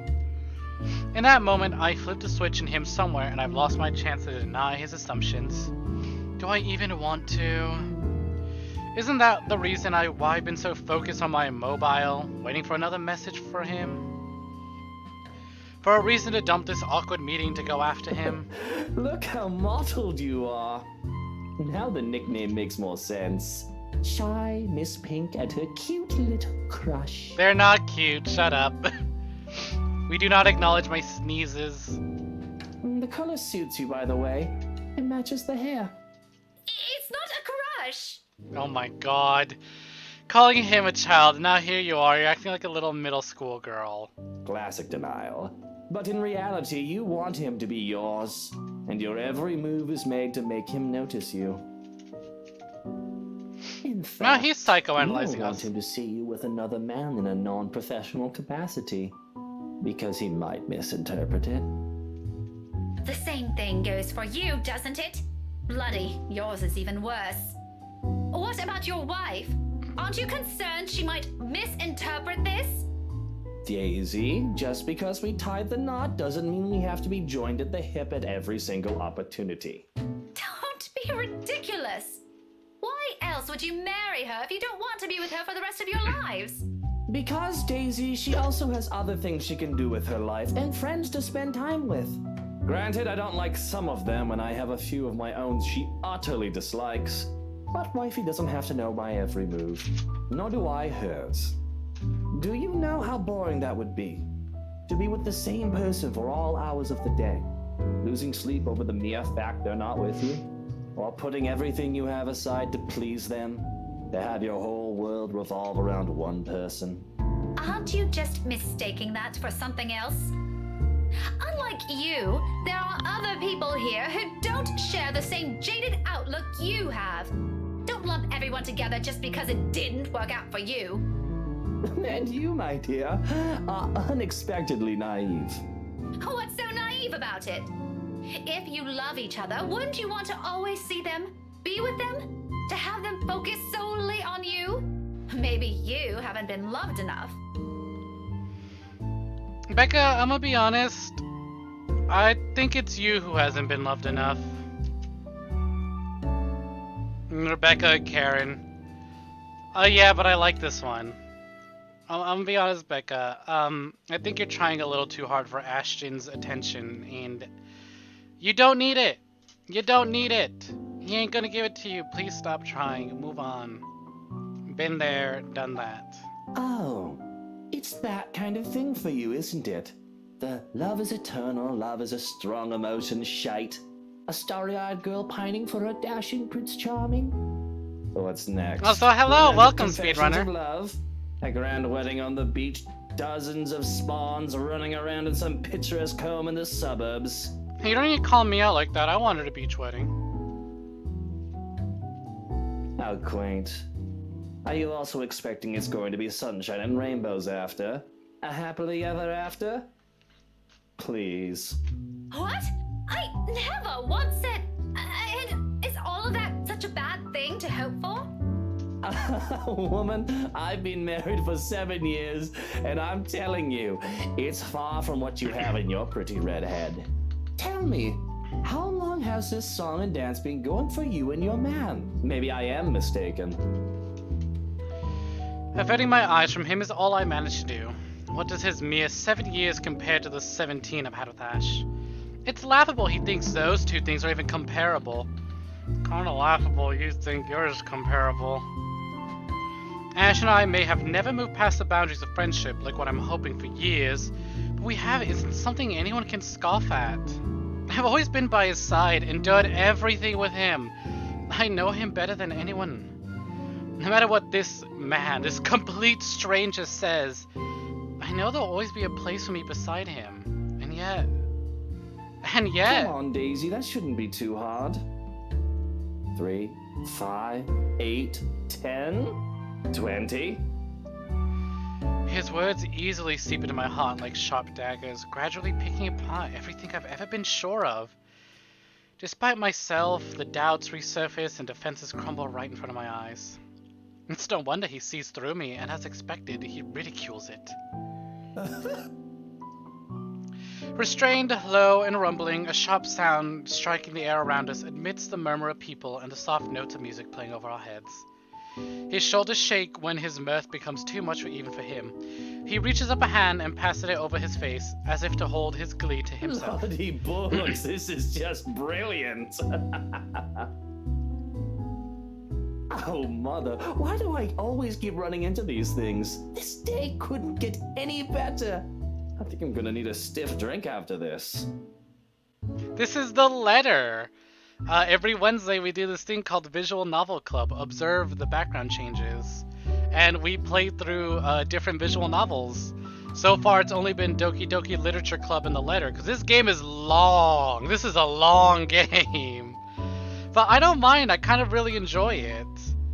Yeah, it's a weekly thing, so it does make it a bit longer, but it's nice. It gives us, a common story to just come and sit down. It's supposed to be a comfier stream than the others. Or it would be comfy if a certain brown chihuahua would stop mooing at me because she wants to eat my french fries. They're getting cold, I know, but I don't like chewing into the microphone, and I had to keep pausing to read. Stop it, you're not getting more food. I already gave you enough food. Yeah, that sort of vibe. He dissolves into another peal of laughter, which, by the way, as comfy as this seems, is actually a horror story. I started this back in October for Halloween, obviously, and we're still playing it, but it's more of a horror story, like, drama. It's really good, and I'm having a blast with this story.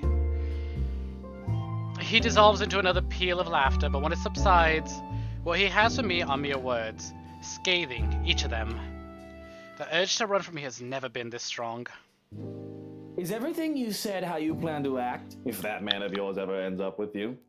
Cling to him? Put him on a bloody pedestal? Let him become the center of your universe? Although with how long this seems to be going on, I think you've already done so. Marriage will just be icing on the top. Like some sort of reward for you, isn't it?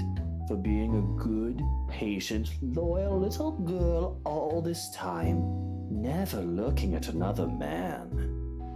You must have been having a grand time with someone pining over him this long. I'm a little envious, to be honest. Maybe also a little surprised he hasn't suffocated from all your attention yet. Laugh all about it if you want. It's not like you'll ever understand. Luke falls silent. The ridicule in him is gone in an instant, and his eyes meet mine, sharp and imposing. A challenge, but I hold it against him with the same intensity. Because there's something I won't let his opinion trample on. It's this. Listen, haven't been there, done that. I don't like having Luke laugh at me for this. I don't like Rebecca's story. Her tale of jealousy is one that rings a little too true. Hell, I'm writing my own bloody visual novel about jealousy. That's also a horror story! But hey, similar themes, it's good to play similar games. Say what you will about the man, this man is absolute scum. He is kinda right, in his own twisted way. What does he know? However, he's the first one who looks away, focusing his eyes back to where Kylie is, and for a moment I believe I've won. Till he draws in a breath and turns back to me.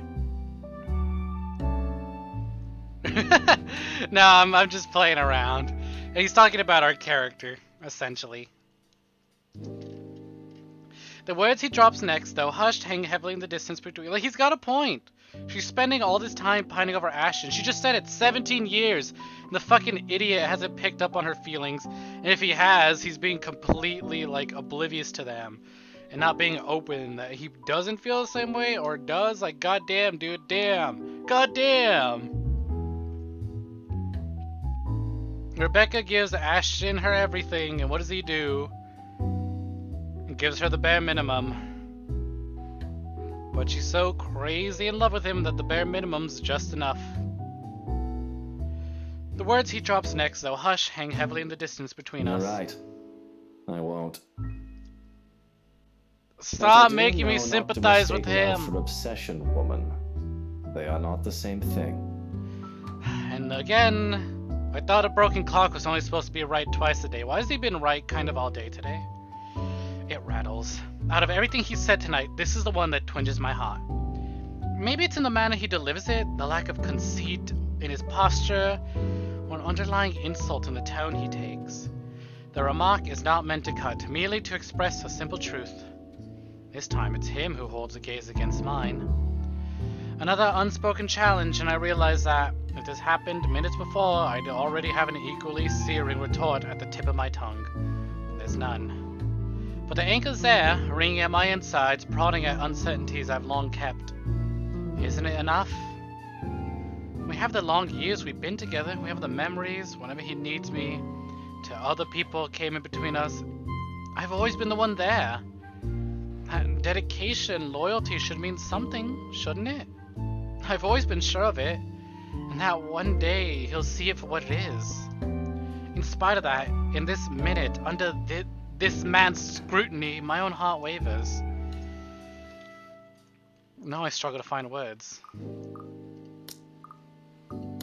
Why is it that Rebecca's answers are the most ambiguous? Everything's been always super clear cut. I'm like, I have this one. I genuinely don't know what to say here. What even was his question? Not to mistake obsession for love. What right do you have? I don't need to answer that. Oh, ew, more plus, but whatever. However, those are for me to ponder on. This os doesn't need to hear them. Neither is he entitled to them just because he dished out some profound-sounding life wisdom no one asked for.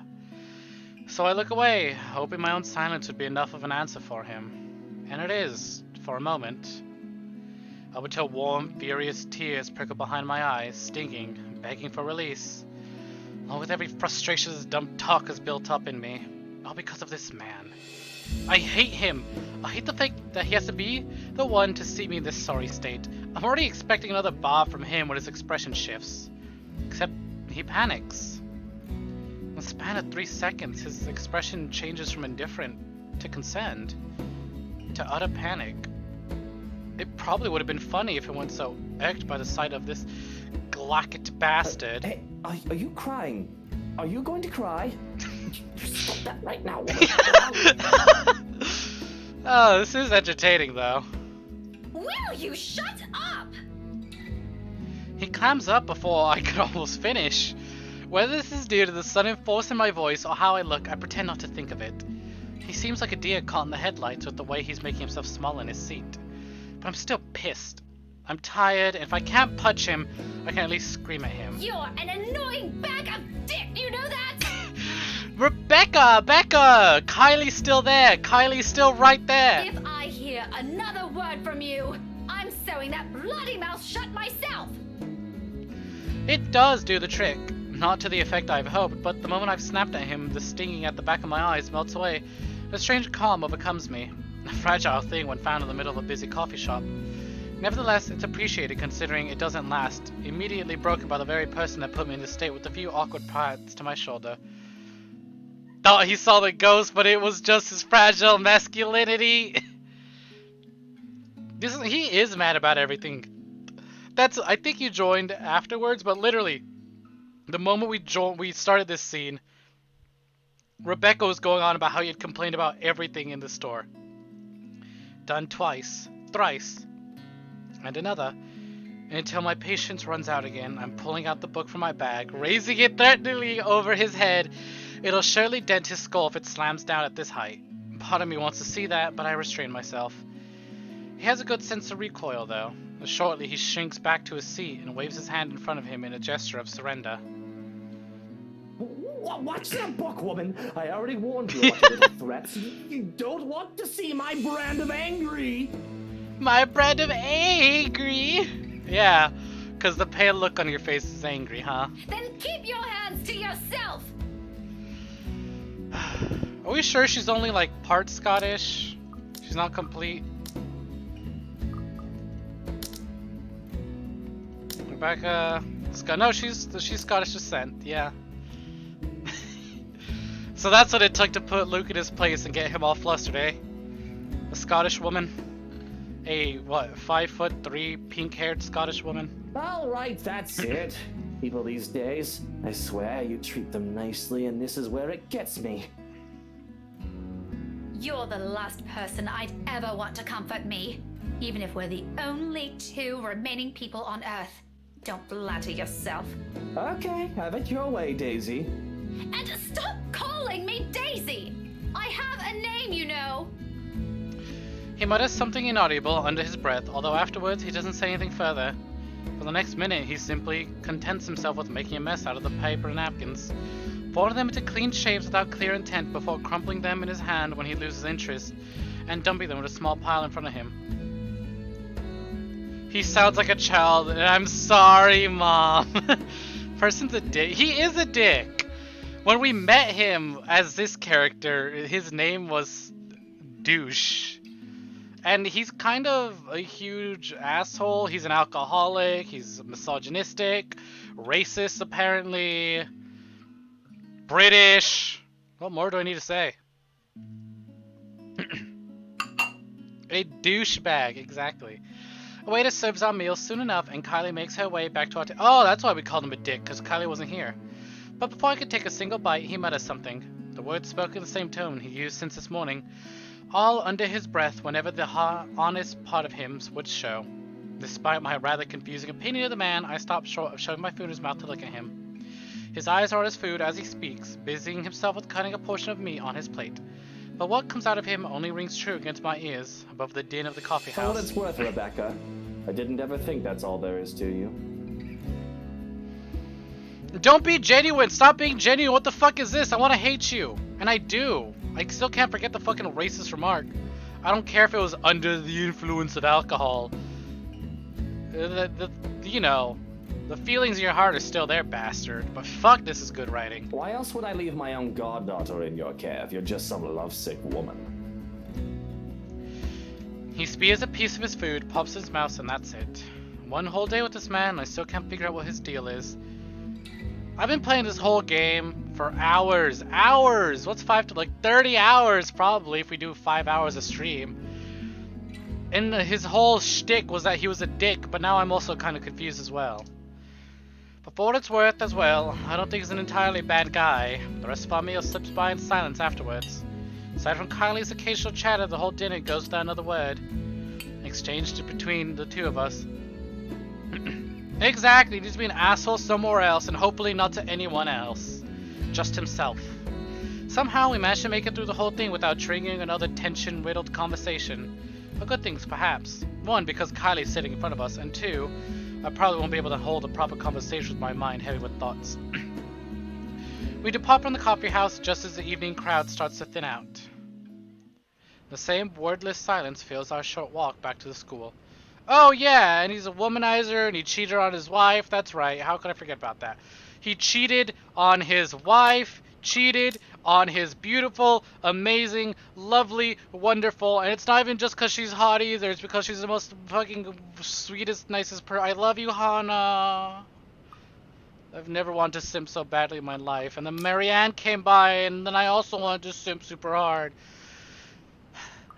Don't you just love it when girls? Except for when Luke gestures at a nearby flower shop and enters it without waiting for Kylie and I. He emerges minutes after, carrying a bouquet of daffodils with the same softened expression back on his face. Unlike the previous ones, he tucks this one away almost as soon as he looks up at us, a moment he's not willing to share. At my confusion, he merely answers with a shrug and continues walking. For someone important. I accept it for what it is, if only because he doesn't owe me an explanation. It does leave more questions about him, each one as baffling as the previous ones. Aren't these his favorite flowers? His mom really used to like these. I'm assuming his mom's dead? And he visits her grave often? Those are the last words spoke this evening before we headed our own ways. Up until I arrived home, I still can't understand him. Here, however, a whole different set of questions await me. And much like everything today, it comes with the littlest of things. A lone note greets me upon reaching my unit's door. It edges flutterly, lightly against the faint, warm breeze passing through a small complex. My hand stops short, twisting the knob as I stare at it, though I don't make any moves to take it. Dropped by earlier, but you weren't around. Any ideas where Scaredy Cat is? I couldn't contact her. Inspector Abigail's a few questions. LPD stuff, something about her dead coworker. Anyway, let me know how the two of you have been doing. I'll see you later. Ash. Winky face. Ashton's neat script lines its surface. The message he left short and straight to the point, but not without the underlying hint of our friendship. He's looking for Isabella, apparently. As always. Something about LPD's investigations of her coworker's death, but ends its formal tone by checking on me. Us. Any other day, the form part of the message will likely prod at the piercing envy I've been holding, while the latter will probably send my heart to flutter.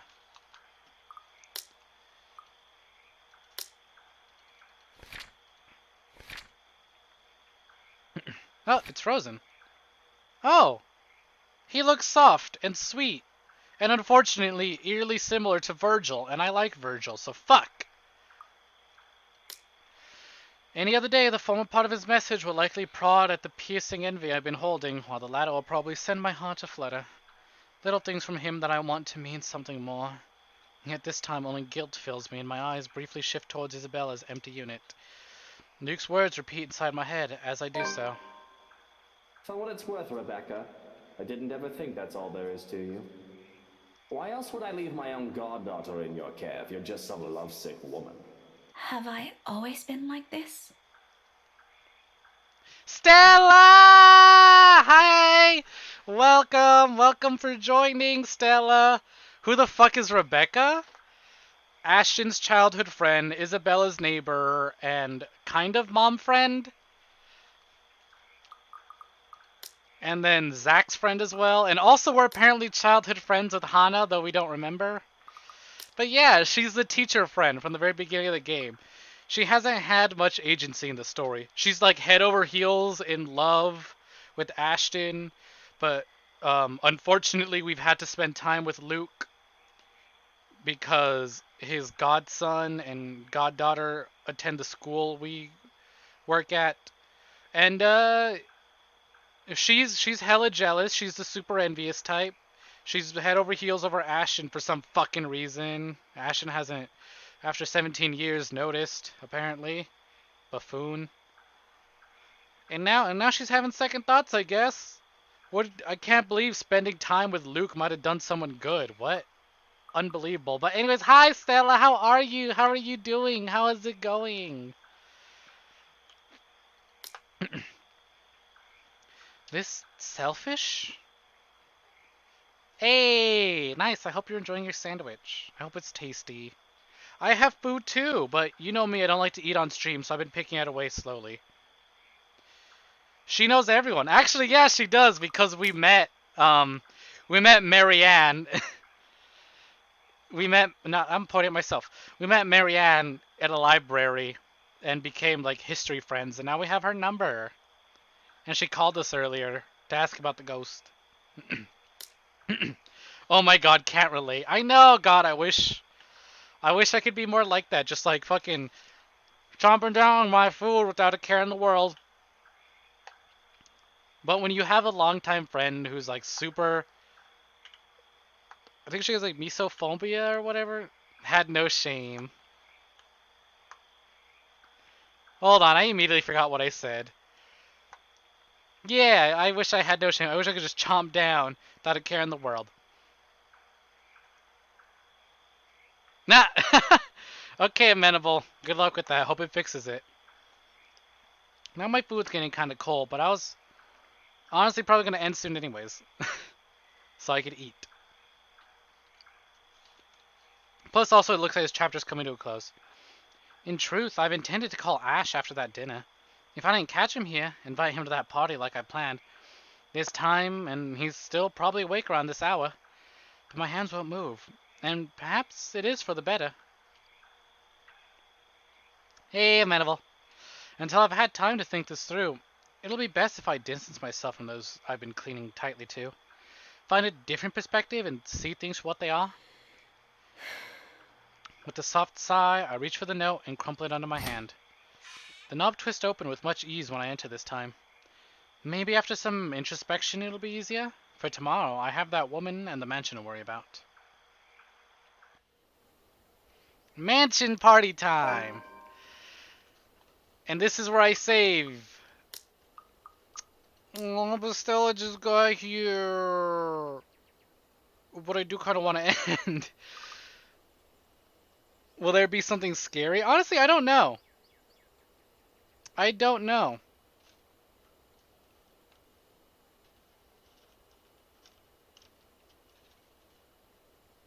It is about to be 11. Thank you, Stella. I'm just glad I got you to stop by. A lot's been happening this chapter. No, you don't delete. Wait, don't say it like that. Don't say it like that, please. Okay. But I do want to save, and I'm all out of save slots. Predicament. I'll just save over the things that aren't important, that don't have a choice plastered over them. But fuck, a lot happened. Like, a lot happened this chapter. Hot damn, and so many people missed it because the usual crowd wasn't here today. Journal, journal, journal. Like, we go back to load. First of all, we conked, when we first met Luke, we bonked him over the head with the thick book. And then kicked him in the nutsack. But now we're kind of getting friendly with him. And he's being nice, and I don't understand it. I don't understand why Luke, of all people, has been nice to us. Luke is very bad, but we've seen a different side of him this chapter, and it's weird. Probably because he beat his ass. Yeah, probably. He cheated on his wife. He's got terrible alcohol. So I'm like, was it a fluke? No, yeah, the nice part probably a fluke.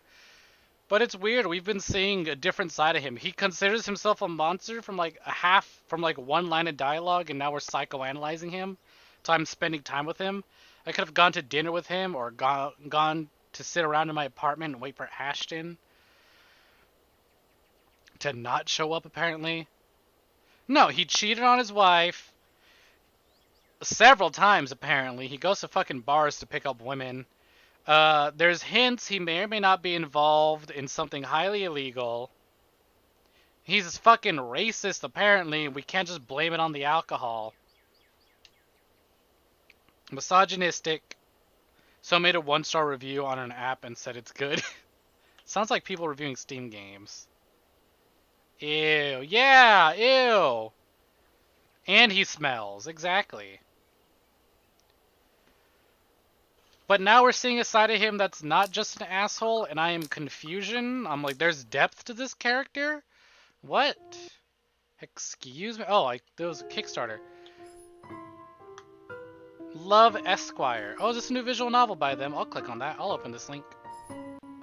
The art was kind of fucking weird looking, but sure.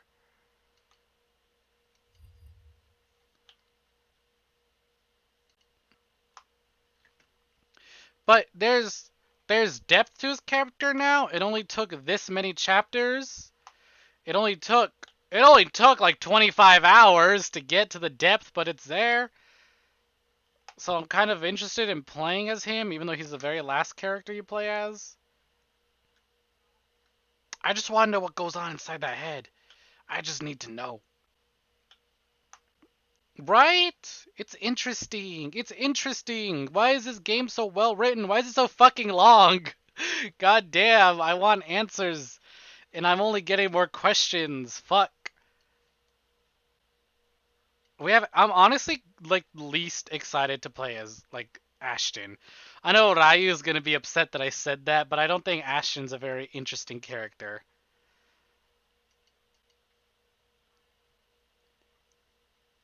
Yeah, I'm pretty much done for the night, so good timing on that, Tave. Thanks for stopping by. Hell, I wasn't even that interested in Rebecca. Her character was a bit flat, too. She was kinda bitchy and head over heels in love with Ashton and envious, but damn, this was a good chapter. It started off slow, but this is a pretty solid chapter. It's not even done. We still have to go to the party. And we know what happened. Rebecca's caring. A bit, but I like her. I like this one.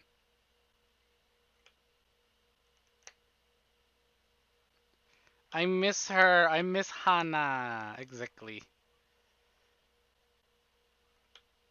Hana's such an amazing character. I miss her. The next stream week we're going to Hana's party, and that's where we meet with her.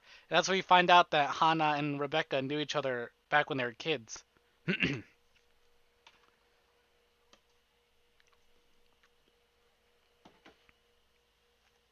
Hell yeah, let's go. But damn, goddamn, fuck, so much is happening. I can't wait. I know. I might. Yeah. Okay. So next time, I hope we can go on for a bit longer, especially because we missed last week's visual novel club. But I kind of don't want people to miss out on a bunch because a lot of people who really are into the story ain't here today. I'll catch them up. Man, no one's gonna believe me when I say that Luke's an interesting character now. Fuck. But man, Ashton's got some fucking catching up to do right now because I don't find him that interesting. Bye, Tave. But yeah, Ashton's got some fucking catching up to do. Yeah, Luke has got depth. The bad characters always do. And this is well-written depth. I don't think it'll redeem him in a lot, but I'm definitely interested to see where it goes. Just a bastard. I'm very interested. Like, genuinely, I don't want to like him. Genuinely, there are some writing things that if they ever wanted us to like him, they should have avoided. The racism, for starters. That line never should have been in there if they ever wanted us to sympathize with him. Even if it is just one line, fact of the matter remains, it was that one line that's still there.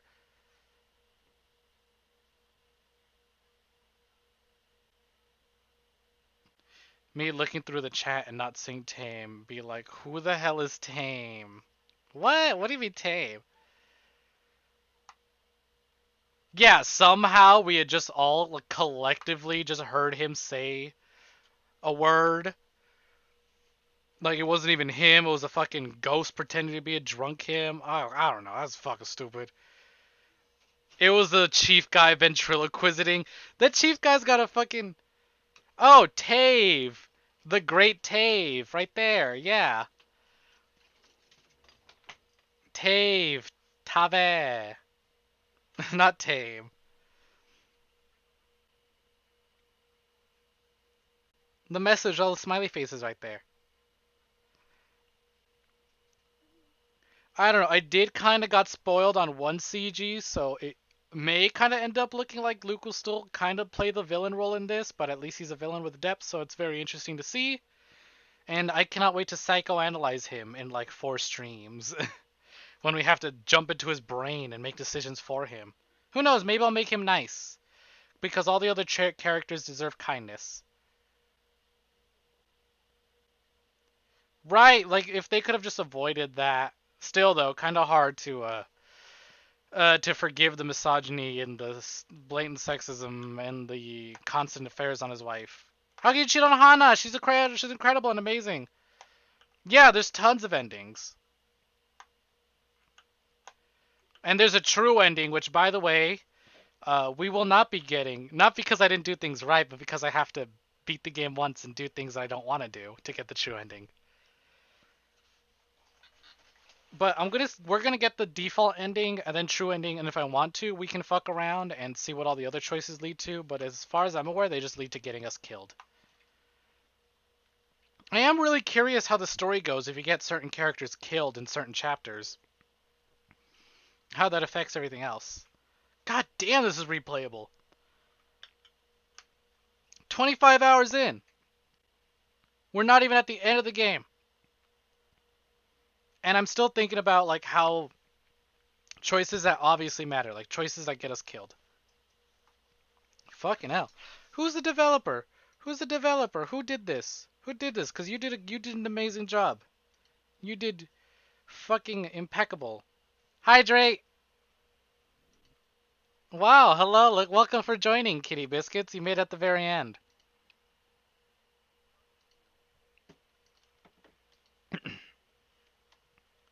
Hey, what the hell? I went to the Steam store page just to look at the fucking, what do you call it?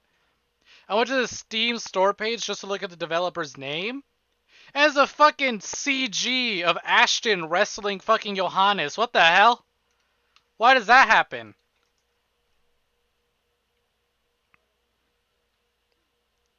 Who did this? Right? Yang Yang Mobile is apparently the developer.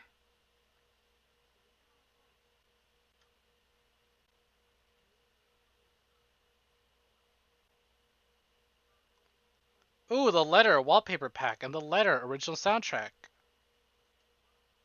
Oh my god, that's cute! Ooh, Hana in a bikini. Hana and Marianne bikinis. Everyone in bikinis. Oh my. Why does Marianne look like Bayonetta in that art? Oh my god. I'm gonna have to fucking buy this. I'm gonna have to buy this goddamn DLC. Hubba hubba hubba hubba hubba hubba. Indeed, holy shit. Oh my god, talk about an art style change. Wow, wow, holy fuck. I really want to. How much is this? $10? I'll pay for that. The Letter demo, soundtrack, art book, and wallpaper pack. And I got some other games. Love Esquire and Perfect Gold. Yuri visual novel. Huh. Ooh, I like the art style on that one. God damn, okay, you know what? Fuck it. I like what you've made so far. I am enjoying what this developer has made.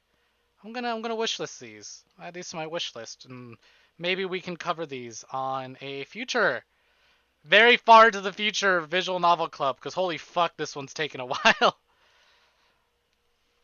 But hell yeah, we got nothing but time ahead of us. Hi friend, welcome for joining at the very end. My paper. Are you trying to donate to me? What's it saying? I knew Just was having issues, but... Fine, I will go in. Hold on, I can change this very quickly. Don't donate. But if there's issues, I know how to fix this. I tried setting up a business PayPal so people don't get my real name.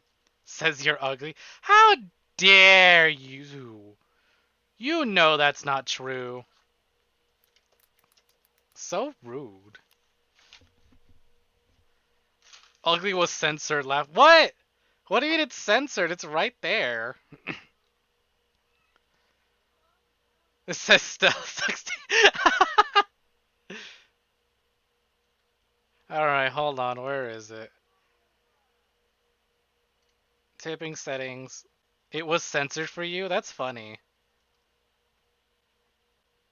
What else is new speedrunner?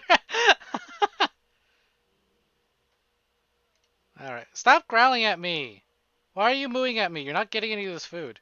No, no, no, no. Ah, fuck. Hold on.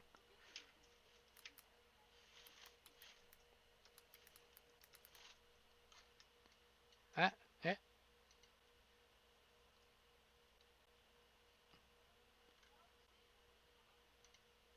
Saved. Okay, that should be fixed for that end. Don't give me any money, though.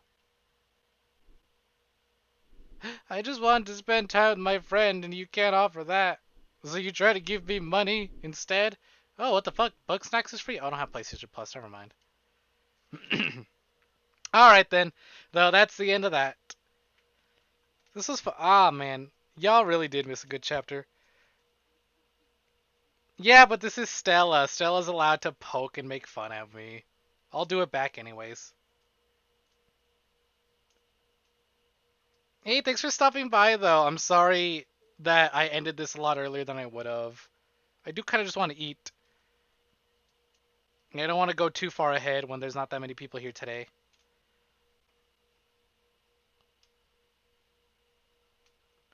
But, never mind. Never mind. Yeah, y'all have a good night. I mean, I'm probably going to stay up all day. I just kind of don't want to feel... I just don't feel like streaming anymore.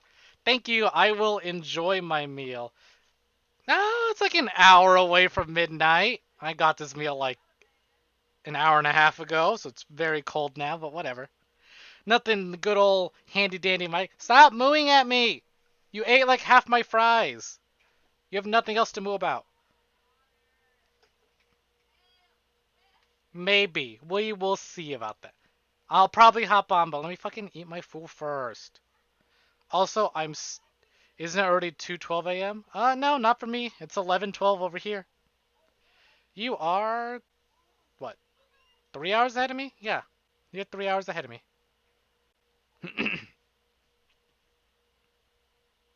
I will... Actually, you know what? Let me put my headset to charge and check the batteries on my controllers while I eat. And then I'll hop on afterwards. How about that? Alright, alright. I disappear into the void now. I skedaddle.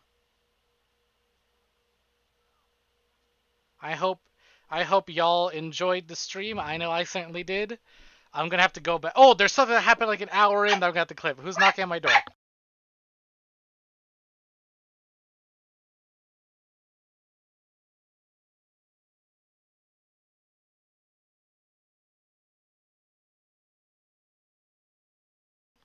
Okay, that was a knock on my door. Sorry about that. Anyways, thank y'all so much for hanging out. Can you stop barking? That person lives with us. Why do you still bark? She's so annoying.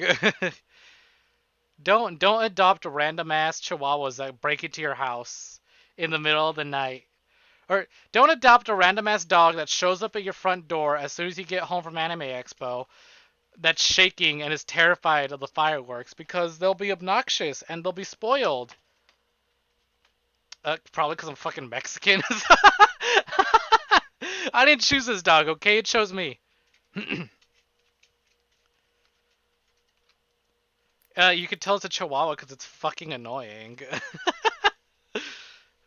Well, she's a fucking idiot. See, at least the old man's quiet, so I like the Jack Russell Terrier. He's friendly and loyal and sweet and fat. He's so fat. I love him. I love my dogs. This one, not so much. You are getting on my nerves. You are annoying. You've made a mess in my room. She destroyed her chew toy. Now there's cotton all over the place. Now I gotta sweep this up. Okay, alright, I'm gone now. Y'all have a good one. Kitty Biscuits, I'll be on VR chat with you later. And Stella, I know you play a lot. Maybe if I'm still on when you're on, if you get on tonight, we can hang out as well. I think that'd be fun and neat. Good night. Love you too. Everyone take care.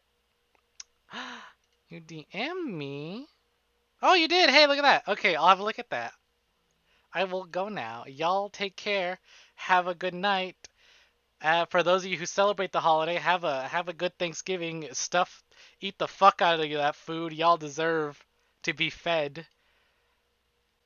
Dog's like ready to have yeah, exactly. My dog is like, I'm here to annoy you. Oh god, now the other ones wants my attention. Fuck. Okay, I'm ending stream. I'm gonna go give attention to my dogs. Y'all take care. Good night. Bye.